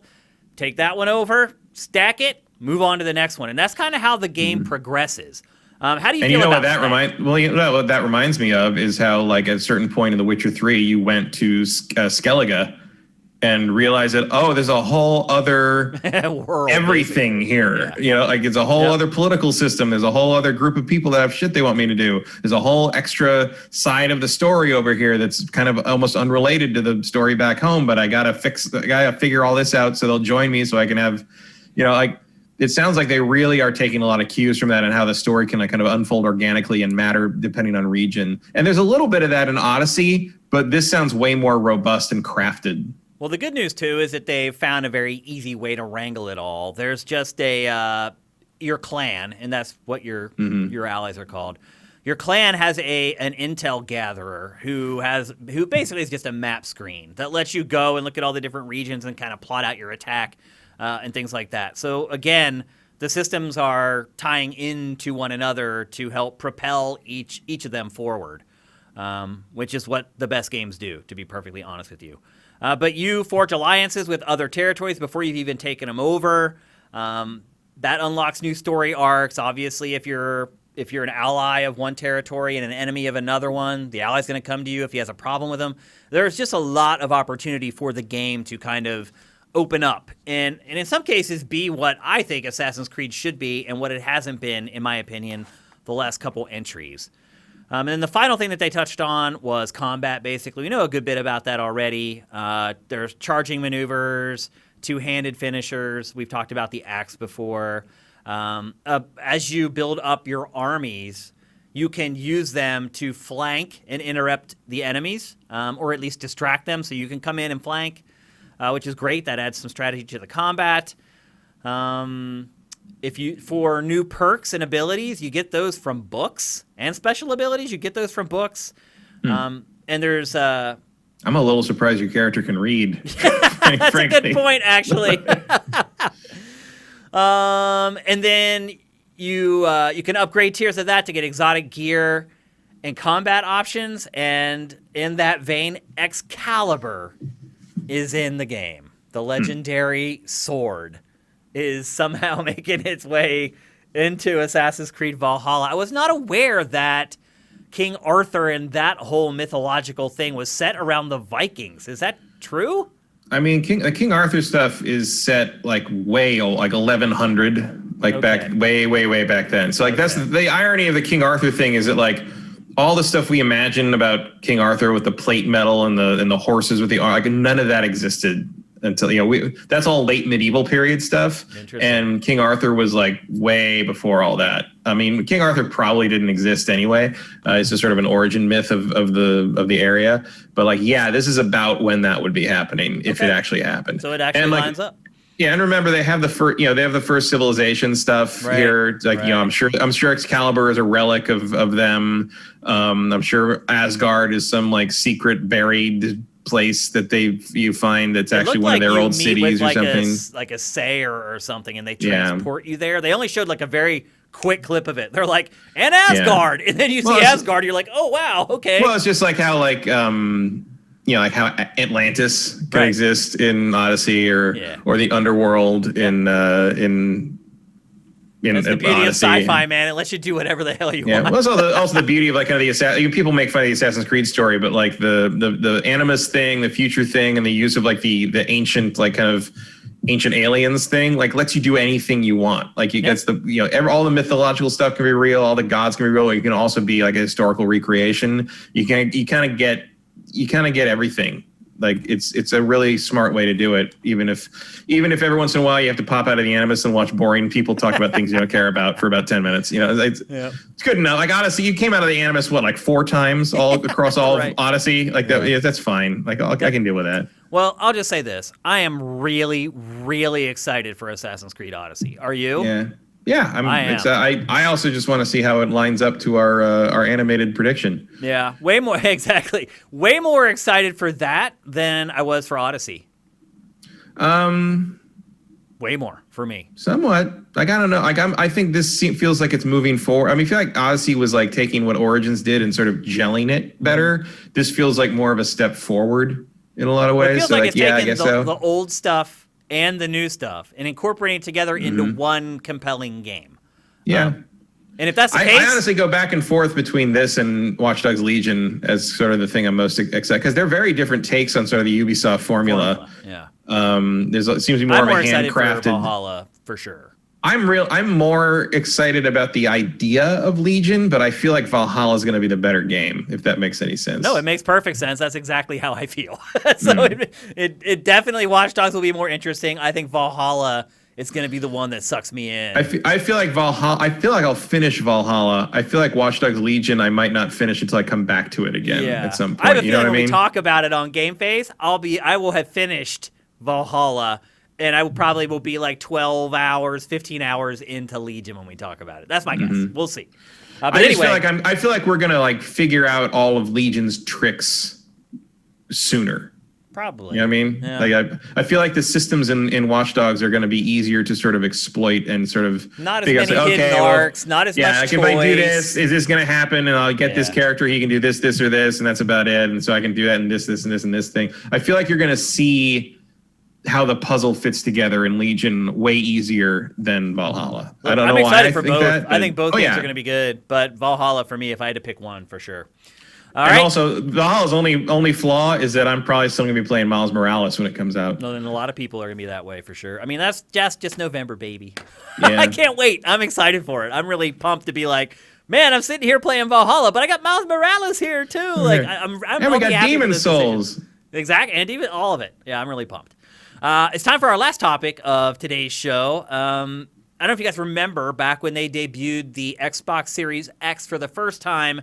They showed a game called Second Extinction. It was basically Left 4 Dead with dinosaurs. And everybody at first thought it was an Xbox exclusive game. Pretty much as soon as the event ended, it came out that it was also coming to PC. And the crazy part is, it's available now for PC. It just released into Steam Early Access yesterday. When I saw this on the rundown, I had to look it up. Oh, really? Had you forgotten what the game was? I completely forgotten what it was. Oh, okay. Well, hopefully for a second, remember. I'm like, is he predicting another game crash? Like, what's going on? I didn't even know if it was a title or something. Coming back around. No, it's a game. It is Left 4 Dead. It's a 4-player cooperative first-person shooter that's just set on Earth after dinosaurs have taken it back. There's really no story or cinematics. There are just kind of these static screens with voiceover and text that explain the setup. But that's what it is. Dinosaurs have returned for some reason. They've pretty much run humanity off of Earth, and we are, or you are, the last hope for humanity to save the Earth from the dino invasion. And the way the game works is there is a campaign that you can play by yourself if you want to. However, I do not recommend it. The game, it is an early access, so I'm going to cut it some slack, but the game is not well balanced at all to play by yourself. In fact, I would argue it's pretty much impossible. So how it works is when you first boot it up, there is a campaign. You do have to kind of play through the stages linearly. And as you complete each one, the next one unlocks. And of course, as you play more or with other people online, you can get access to levels that you haven't really finished on your own through the single player. But when you start, you choose the mission, and then it shows you the map. And the map is pretty freaking huge. I will say that. And it shows you kind of where your objective is. But then you can choose to drop anywhere. So it starts, you're on a ship. It's all like a battle royale almost. You get in a pod, the pod shoots down to the planet's surface, you land, you get out, and then you start tracking towards your objectives. And there are dinosaurs everywhere. Not just some, lots and lots and lots of dinosaurs. I mean, there were some points where I probably had 200 or 300, I'm not exaggerating, Matt, 200 or 300 dinosaurs hunting me at once. There are only 5 different playable characters in the game, and right now they're all tropes. So you have the heavy with the chain gun. Then you have the dude with the grenade launcher. Then you have the character with the sniper rifle. Then you have the assault rifle.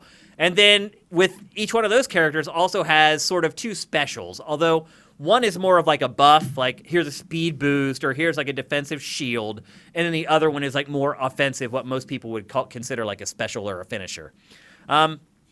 So anyway, you choose your drop point, you drop down, you land, and then you start walking towards the waypoints. And there's voiceover between you and like an AI that's like telling you what's going on and what you need to do. But basically, you just trek towards the waypoints, and along the way, you come across dinosaurs, and you got to kill them. There's no running from them. There's no hiding from them. I tried. I tried to not get in fights because it just becomes completely overwhelming. And I'll be honest with you, I think the way the game is right now, I don't think you could finish it playing by yourself. I just don't think it's possible, because the other part about it is there may be like 200 dinosaurs following after you, but they're freaking smart. So I got overwhelmed at one point, and I ran away, and I ran into this little crawl space in between a fence and the back of a building. And there's probably 1.5 feet between the fence and the wall. And the dinosaurs can't get in there. They're like trying to charge in, but they're getting stuck on the fence or whatever. I'm basically trying to cheese it. So eventually, like, the AI gives up and they all walk away, except for one dinosaur. And it's walking up on this little like plank that's like up above me. And so I have my gun scoped in, and I'm trying to like go around the pole to get the shot. And as soon as I would do that, the dinosaur would move to the other side of the pole. And it turned into this thing where I'm going, and like I couldn't shoot him. I had to run out and shoot. So multiply that by like 200, and you can see. Clever girls. What'd you say? Clever girls. Oh my gosh. Oh yeah, from Jurassic Park. But anyway, it was overwhelming. I could not play it by myself. The other problem is that it is an early access game, and it has a major issue. And some people have had the problem, some people haven't. Of course I had it, because I'm Shane Satterfield, and that's how my life works. And basically the bug is, if a dinosaur leaps at you and lands the attack, the screen just goes black. And stays black. So it became, like, I had already committed to it being in the show. I was like, this is one of the big games we need to talk about. I got to play it. It became a nightmare of playing until an enemy leapt at my face and it turned black, quitting the game, rebooting, starting over, and playing again until the screen went black. And it's a known issue. There are posts in their community about it. The fix that they have shared does not work. They're like, delete this.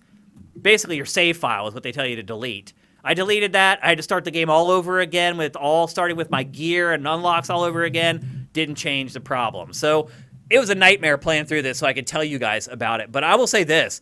When I started playing it with other people online, it became a really good time. Now, one thing I will say that separates it from Left 4 Dead is there's no safe houses. So this isn't one of those games where you're in a safe house, you're in there, you're loading up, you're buying all your weapons, you go out, you fight to the next safe house where you do the same thing. That's not how this game works. You have a mission to accomplish. Once you accomplish the mission, you fight your way to a ship, and then you leave the planet and take off.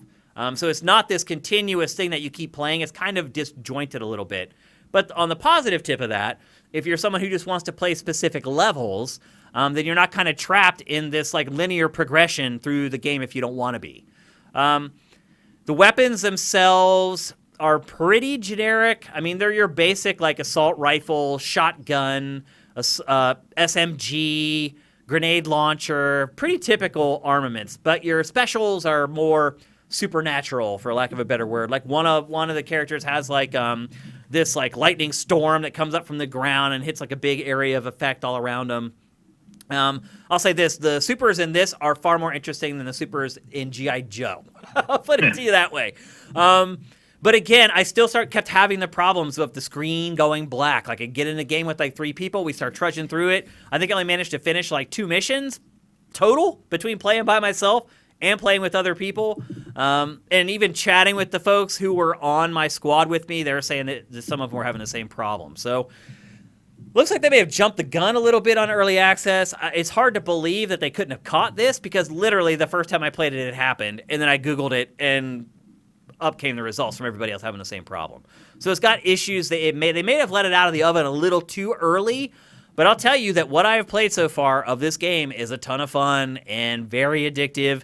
I also say this too, like you don't have to play a lot of the game to see like the really big and really scary dinosaurs. In fact, if you wander the wrong direction, they'll introduce themselves to you, and there's not a lot that you can do about it. So I'll say, like, you're constantly on edge in this game, like, because there's no safe houses and there's no safe place to go. Like, even one time, I just stopped and hit pause and started typing up, like, my notes about the game from what I had just played, and I started hearing over my shoulder, I'm getting attacked. So they had tracked me down, and they had found me in this huge freaking map, and were eating me. So I think this is a pretty auspicious early access release. Like a lot of them, it has bugs and it has some issues, but the time that I have been able to play, I've had a lot of fun with it. And everybody I was playing with was having a lot of fun with it too. Now, I did not get to play it enough to figure out if there are any kind of tag team tactics where, you know, my super combined with your super makes a super, or any kind of elemental stuff like Matt was talking about earlier where like one person could throw oil and the other lights them on fire. I haven't seen any of that type of stuff. But what I have played so far has been fun. The game looks really good. Obviously, I don't know what it's going to look like on consoles yet, but I'm playing it on PC, and it's pretty gorgeous, man. Like, with the first level that you play is a blizzard, and it literally gets to almost like whiteout conditions at some points, and it stays solid. It runs great. I was impressed with it. Now, I'm not sure if it's going to be, I don't think it's supposed to be there for a launch of Series X, to be perfectly honest with you. And the fact that it's just now in early access for PC makes it hard for me to believe that it is going to be there at launch of Series X. But, you know, Microsoft has that early access program too, and they could put it on there. And I think some people would be happy to play this game in early access because it doesn't look like a last-gen game, I guess is the best way I could put it. I've only played it on PC. It doesn't look like it could run on a PS4 without a lot of work. And so my anticipation is that it's going to look real good on Xbox Series X. So if you're a fan of games like Left 4 Dead, just cooperative third or first-person shooters in general, you like dinosaurs, this is pretty much a no-brainer for you. You can get it on Steam Early Access right now, or you can wait another month and a half, 2 months, and probably get it on Xbox Series X as well. Any questions? It's also an Xbox One. Oh, it is? I guess that's the rule, apparently. Oh, I guess it has to, yeah. Yeah, and then there is no confirmation of a PlayStation release. Okay. So it is semi-exclusive to Microsoft platforms. Seems to be. But I had a lot of fun with it, even with all the annoyances and the hassles. Like, I was having so much fun that my screen would go black. I'd leave the game. I'd go through the process of booting it back up again and try it again, and it really didn't bother me all that much. I was having fun. The guns It feels like something you'd probably want to catch before you release it into even early access. You would think.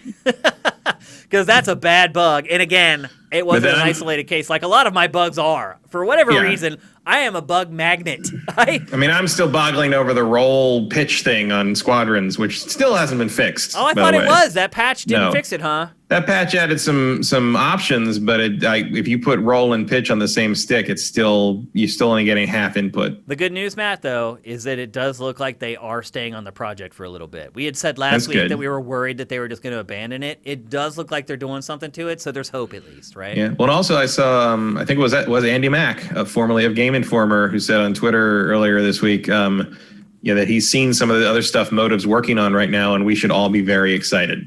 Good. So looks good. What if they gave him the green light to share that? I don't know. Maybe that's why they hired him. They want him to be that outreach. Yeah. Also, I did, as I mentioned it on the comments on last week's show, but like I did get all the mods and mod the living hell out of X-Wing Alliance, and I've been playing that instead, which I actually like a little better. That's pretty much all you got to say. If you're playing that old game instead of the one that just came out. Yeah, I mean, I don't even like X-Wing Alliance that much because it was sort of the tail end of everything. But once you mod it all up, and it looks like something that was maybe made in like 2010. Okay. And like it looks solid. And then there's one guy is remaking all of TIE Fighter and is about done with it, ready to release it like December, January. And it's going to work in the mod in X-Wing Alliance. And I'm like, maybe I don't need. Maybe you don't need to keep working on it. No. Yeah. Okay, it's time for our Q&A, and as we have done for the last couple of weeks, we went to sifted.net and put a link in the header for you guys to ask questions, and you guys delivered in very short order. In fact, I don't know if we'll be able to get to all these, but we'll try. First, from Norix Nessie, he or she asks, What would you like to see next? Another Star Wars Battlefront game, and this falls in line with what you just said, a sequel to Jedi Fallen Order, or another Rogue Squadron game? Personally, I'd like to see something like the old canceled Star Wars 1313 game. What about you, Matt? Well, we are getting a Fallen Order sequel, so I'm not worried about that. Yep. I don't want any of those. What do you want to see next? Next, next I think we will. I don't know. I don't think we know what we're going to see next. I think Fallen Order is like 1 or 2 Star Wars games out from here. Yeah. It's probably Battlefront, isn't it? Maybe if they want to make it, if they want to wade into that battlefield again, I guess. You're punny. What I'd like to see is an open world action RPG where you play as a Jedi and build your way up from like learner to like master. From Padawan to master. Padawan to master. Set that in prequel times or High Republic time. I guess High Republic's their big push right now. Whatever you want to do, just let me play a Jedi, fly around a galaxy, run around thing, and do. You're basically Jedi Academy, but as like Assassin's Creed Valhalla. Agreed. That's what I would hope for as well. That's what I would want more than anything else. And I think Star Wars 1313 was kind of that. Star Wars 1313 was more Uncharted. They were making an Uncharted game. And it was similar to Project what... Ragtag looked like it was heading in that direction, but it also looked like Uncharted. So yeah, I think Amy Hennig was making kind of Han Solo. I still believe that the character you saw walking out of that doorway in that 5-second clip they put out of her game, I still think that's young Han Solo. Yeah. I think she was doing a young Han Solo game. That clip that will live in infamy forever. Yeah. Sadly. Next from Jay Lynn. Of all the stuff you guys collect, have you ever sold anything? What was the most valuable thing you sold? Do you keep all your old consoles? I do keep I definitely keep all my old consoles except for like I sell extras. Like I got rid of my old PS4. But I gave my old PS4 to Vincent. And that is the only console that I've ever bought that I do not now own. Every other console I've ever bought, I still own it. I mean, I don't own the ones that broke, but I replaced them. I still have the ones that are broken. I don't know why. I never get rid of hardware. That's the thing. My GameCube has a disc read error. I still have it. I'm always I'll get rid of it if it doesn't work. But I always want a working version of every console I've had because I want to be able to play whatever I want on it. Yeah. I've sold a lot more like action figure collectible Lego stuff than I have games. Games I tend to keep. Yeah, I don't sell any of my game collectible stuff. I have not sold any of it. Obviously, you've watched Closet Raiders on Sifted HQ, so you've seen a lot of the stuff that I have that actually does. A lot of it does have some pretty good value to it. But I've just never really thought about selling it. I'm not to the point where I really need the money. I'm not ready to retire. So game stuff, no. I have, however, been over the last couple years selling some of my house records. One, because they're just a nightmare to move, and I'm just sick of it. 2, because I've been buying house records since like 1992. That's pretty much when the genre started. A lot of the tracks from back then are terrible. It was when they were just figuring out how to make electronic music. And so the tracks they all use like the same drum machine. A lot of them use the same keyboard, so the sounds are the same. I don't want to listen to them ever again, but those records are worth a lot of money. And particularly if they were very well taken care of, which a lot of my records have been. So I've been selling some of my very rare house records on a website called Discogs, which is one of the only places you can sell them. I've sold some on eBay, and some I've just sold locally to local LA DJs, people that I know from the scene, who maybe started DJing after me, but still want to have that cred of having those records from back then. I've been selling some stuff to them. Surprisingly, the value of some of this stuff has surprised me. I've been able to sell it for more than I thought. And I don't want records anymore. I've been trying to digitize all those records and just create WAV files from them. And that takes forever because you have to actually play the record and then record it on your computer and then clean up So anyway, I've been selling some of my old house records, but otherwise I haven't sold really anything else. That's what I was trying to do with my dad's old 45s. That's why it's not worth it, dude. That's why I stalled out on Pat Boone. Too much Pat Boone, because you got to listen to all of it. You do. I mean, if you want to digitize, you have to listen to it 1-to-1. And again, these old records are not great. Like, I even stopped, like, at first when I started selling my records, I would digitize the record first. I'd be like, okay, well, I'm going to make a great recording of this, and then I'll sell it. And I did that for the first, 4 months. And then I just got to, I don't have time to record this. I just want to get these out of here. So I literally probably have like 2,000 pounds of house vinyl, and I need to get rid of it. So anyway, that's what I'm doing. Next from Delfino. Saw recently a subject on Tomonobu Itagaki, the ex-boss of Team Ninja. I know Shane had the opportunity to be with Team Ninja for a whole week for a documentary a decade or so ago. What is he like as a leader? How do the employees react to him? Okay, so I was intimidated by Itagaki when I first started working with him.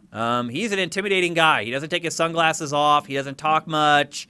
When he does talk, he's pretty stern. He doesn't laugh much or smile much until you get to know him. But everyone who works with him treated him the way I treated him when I first met him.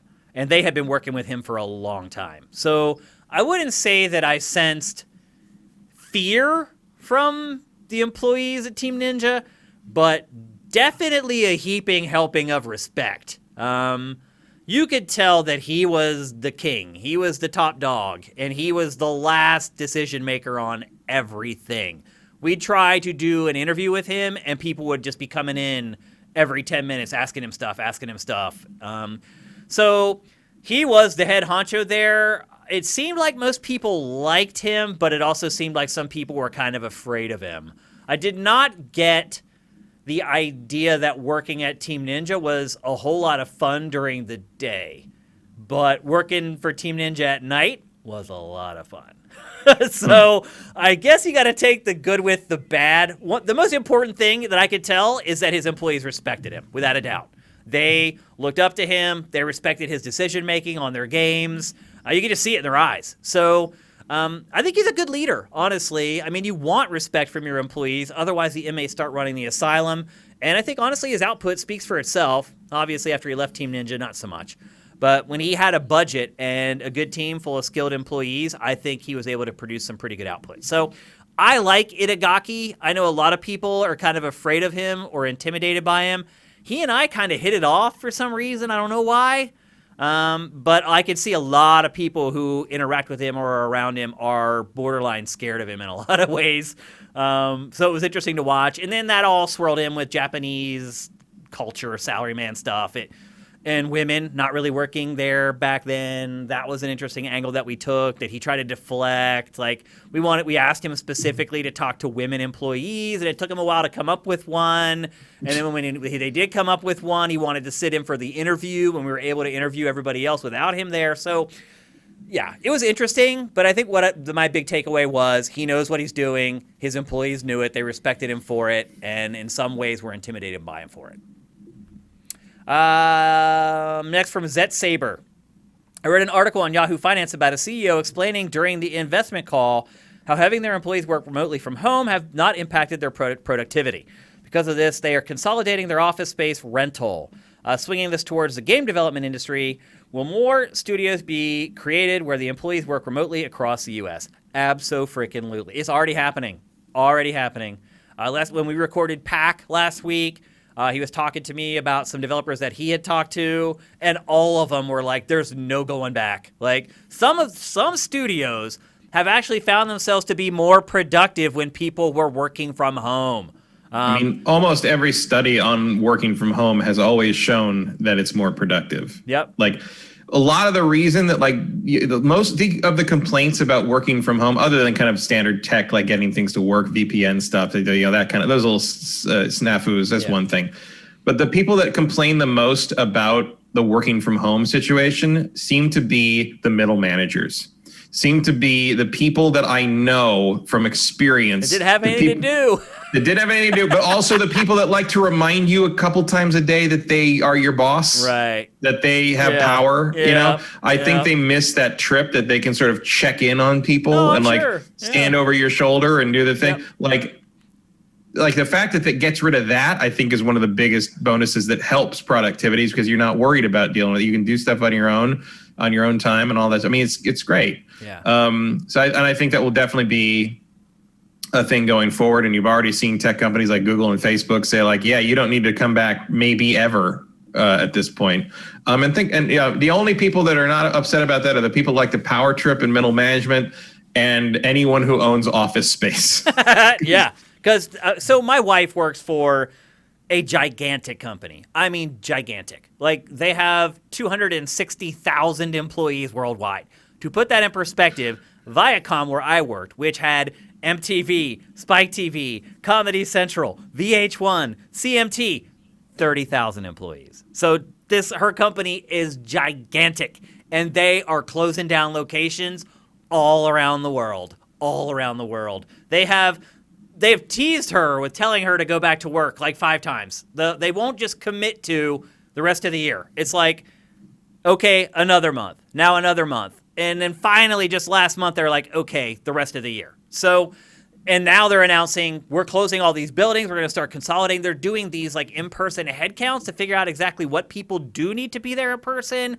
The landowners are going to lose, but companies like We Space or whatever that thing is where you can rent like office and stuff like that. Yeah. Oh, it's going to be a boon. A boon. So what's going to happen is a lot of these warehouses are going to get repurposed into like apartment complexes and housing and things like that, or retail space. I think this is great. This is one of the few good things that came out of the coronavirus, was these huge corporations being forced to look at how they dealt with their employees and what they're forcing their employees to do. Mm-hmm. And I think it's good in the sense that if you can make this a permanent thing, people can live wherever they want and be a developer. Like you can work for Respawn and live in West Virginia. But it solves the problem of like everyone having to live in the Bay Area, or everyone having to crowd into Raleigh, North Carolina, or having to move to Fort Worth or Dallas or Austin to like work in one of these development, and any company, it eases the pressure on the housing market on so many of these over congested cities with these inflated rent price. I saw in my hometown this week, I saw a 2-bedroom townhouse, 2,000 square feet. They wanted $4,300 a month for it.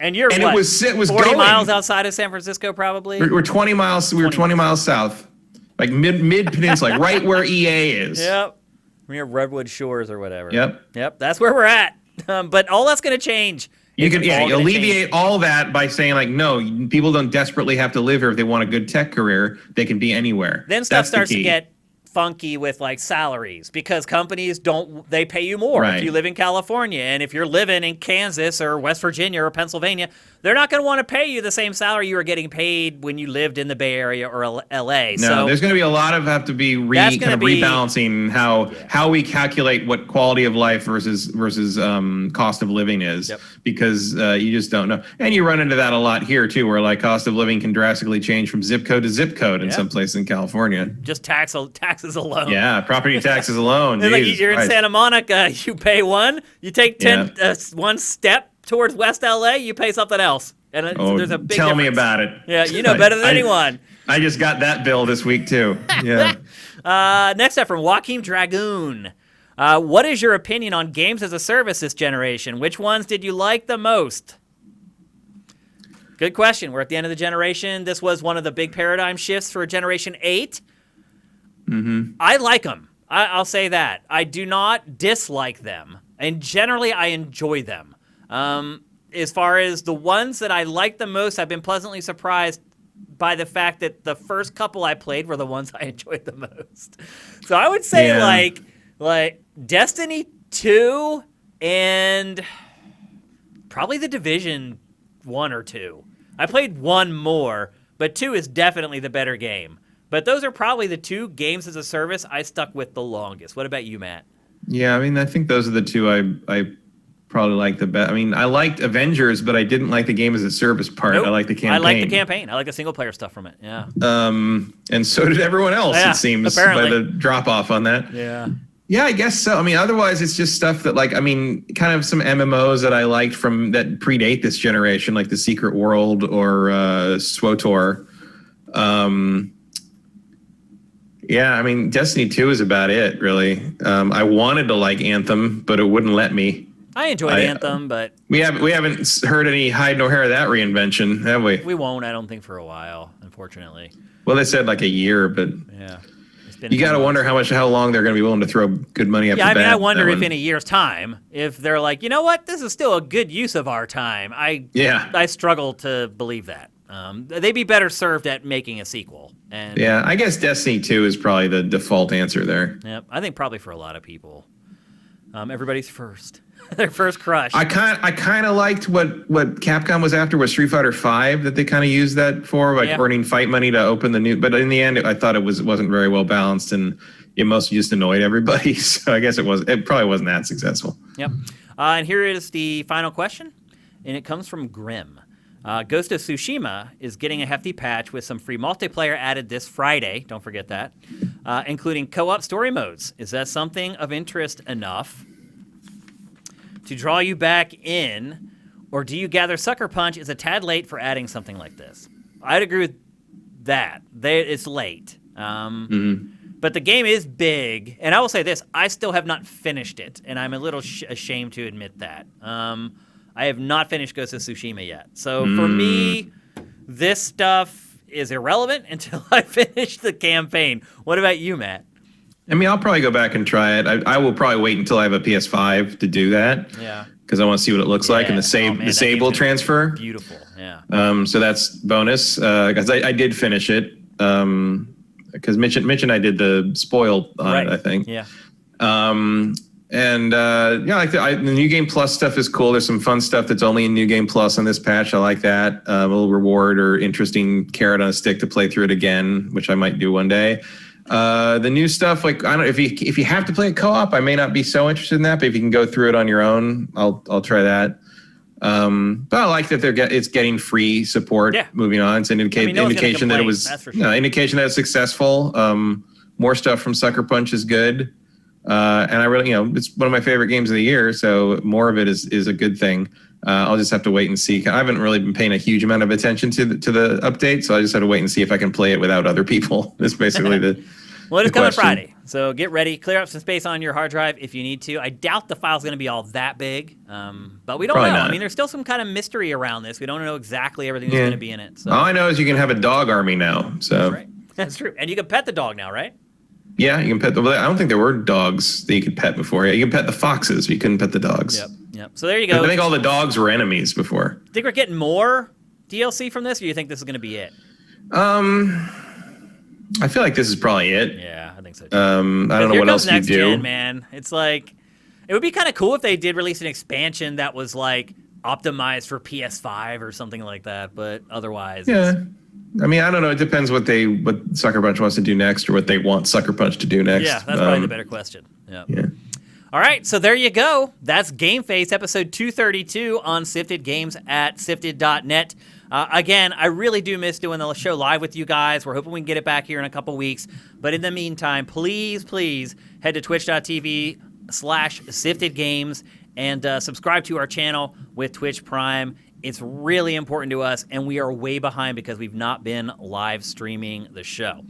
As I said before, you can find this show on, it's on Stitcher, iHeartRadio, everything. You can literally find GameFace on every service. So if you're watching the show on YouTube and you're tired of waiting the full 7 days, you're cool listening to an audio version, head on over to your favorite podcasting service, subscribe to the show, and please leave us a review. It makes a big, big difference for us if you do that. And if you do want to support us, please head to patreon.com/sifted. You can pledge as much or as little as you want every month, and we appreciate every freaking dollar. In fact, I appreciate every single one of you guys. All our patrons are so awesome. I keep pinching myself that I am able to do this when so many people have lost their jobs. I can't even tell you how thankful I am. Even though I work like a freaking maniac, I am still thankful to be able to do this for a living. And that's all because of you. So thank you guys. We're coming down to it here. Just a couple weeks left until Generation 9. We got Watch Dogs Legion coming here in the next week or so. Everything's about to be set off, and we're going to be here to share it with you guys. So we'll see you next Wednesday. GameFace is up and out.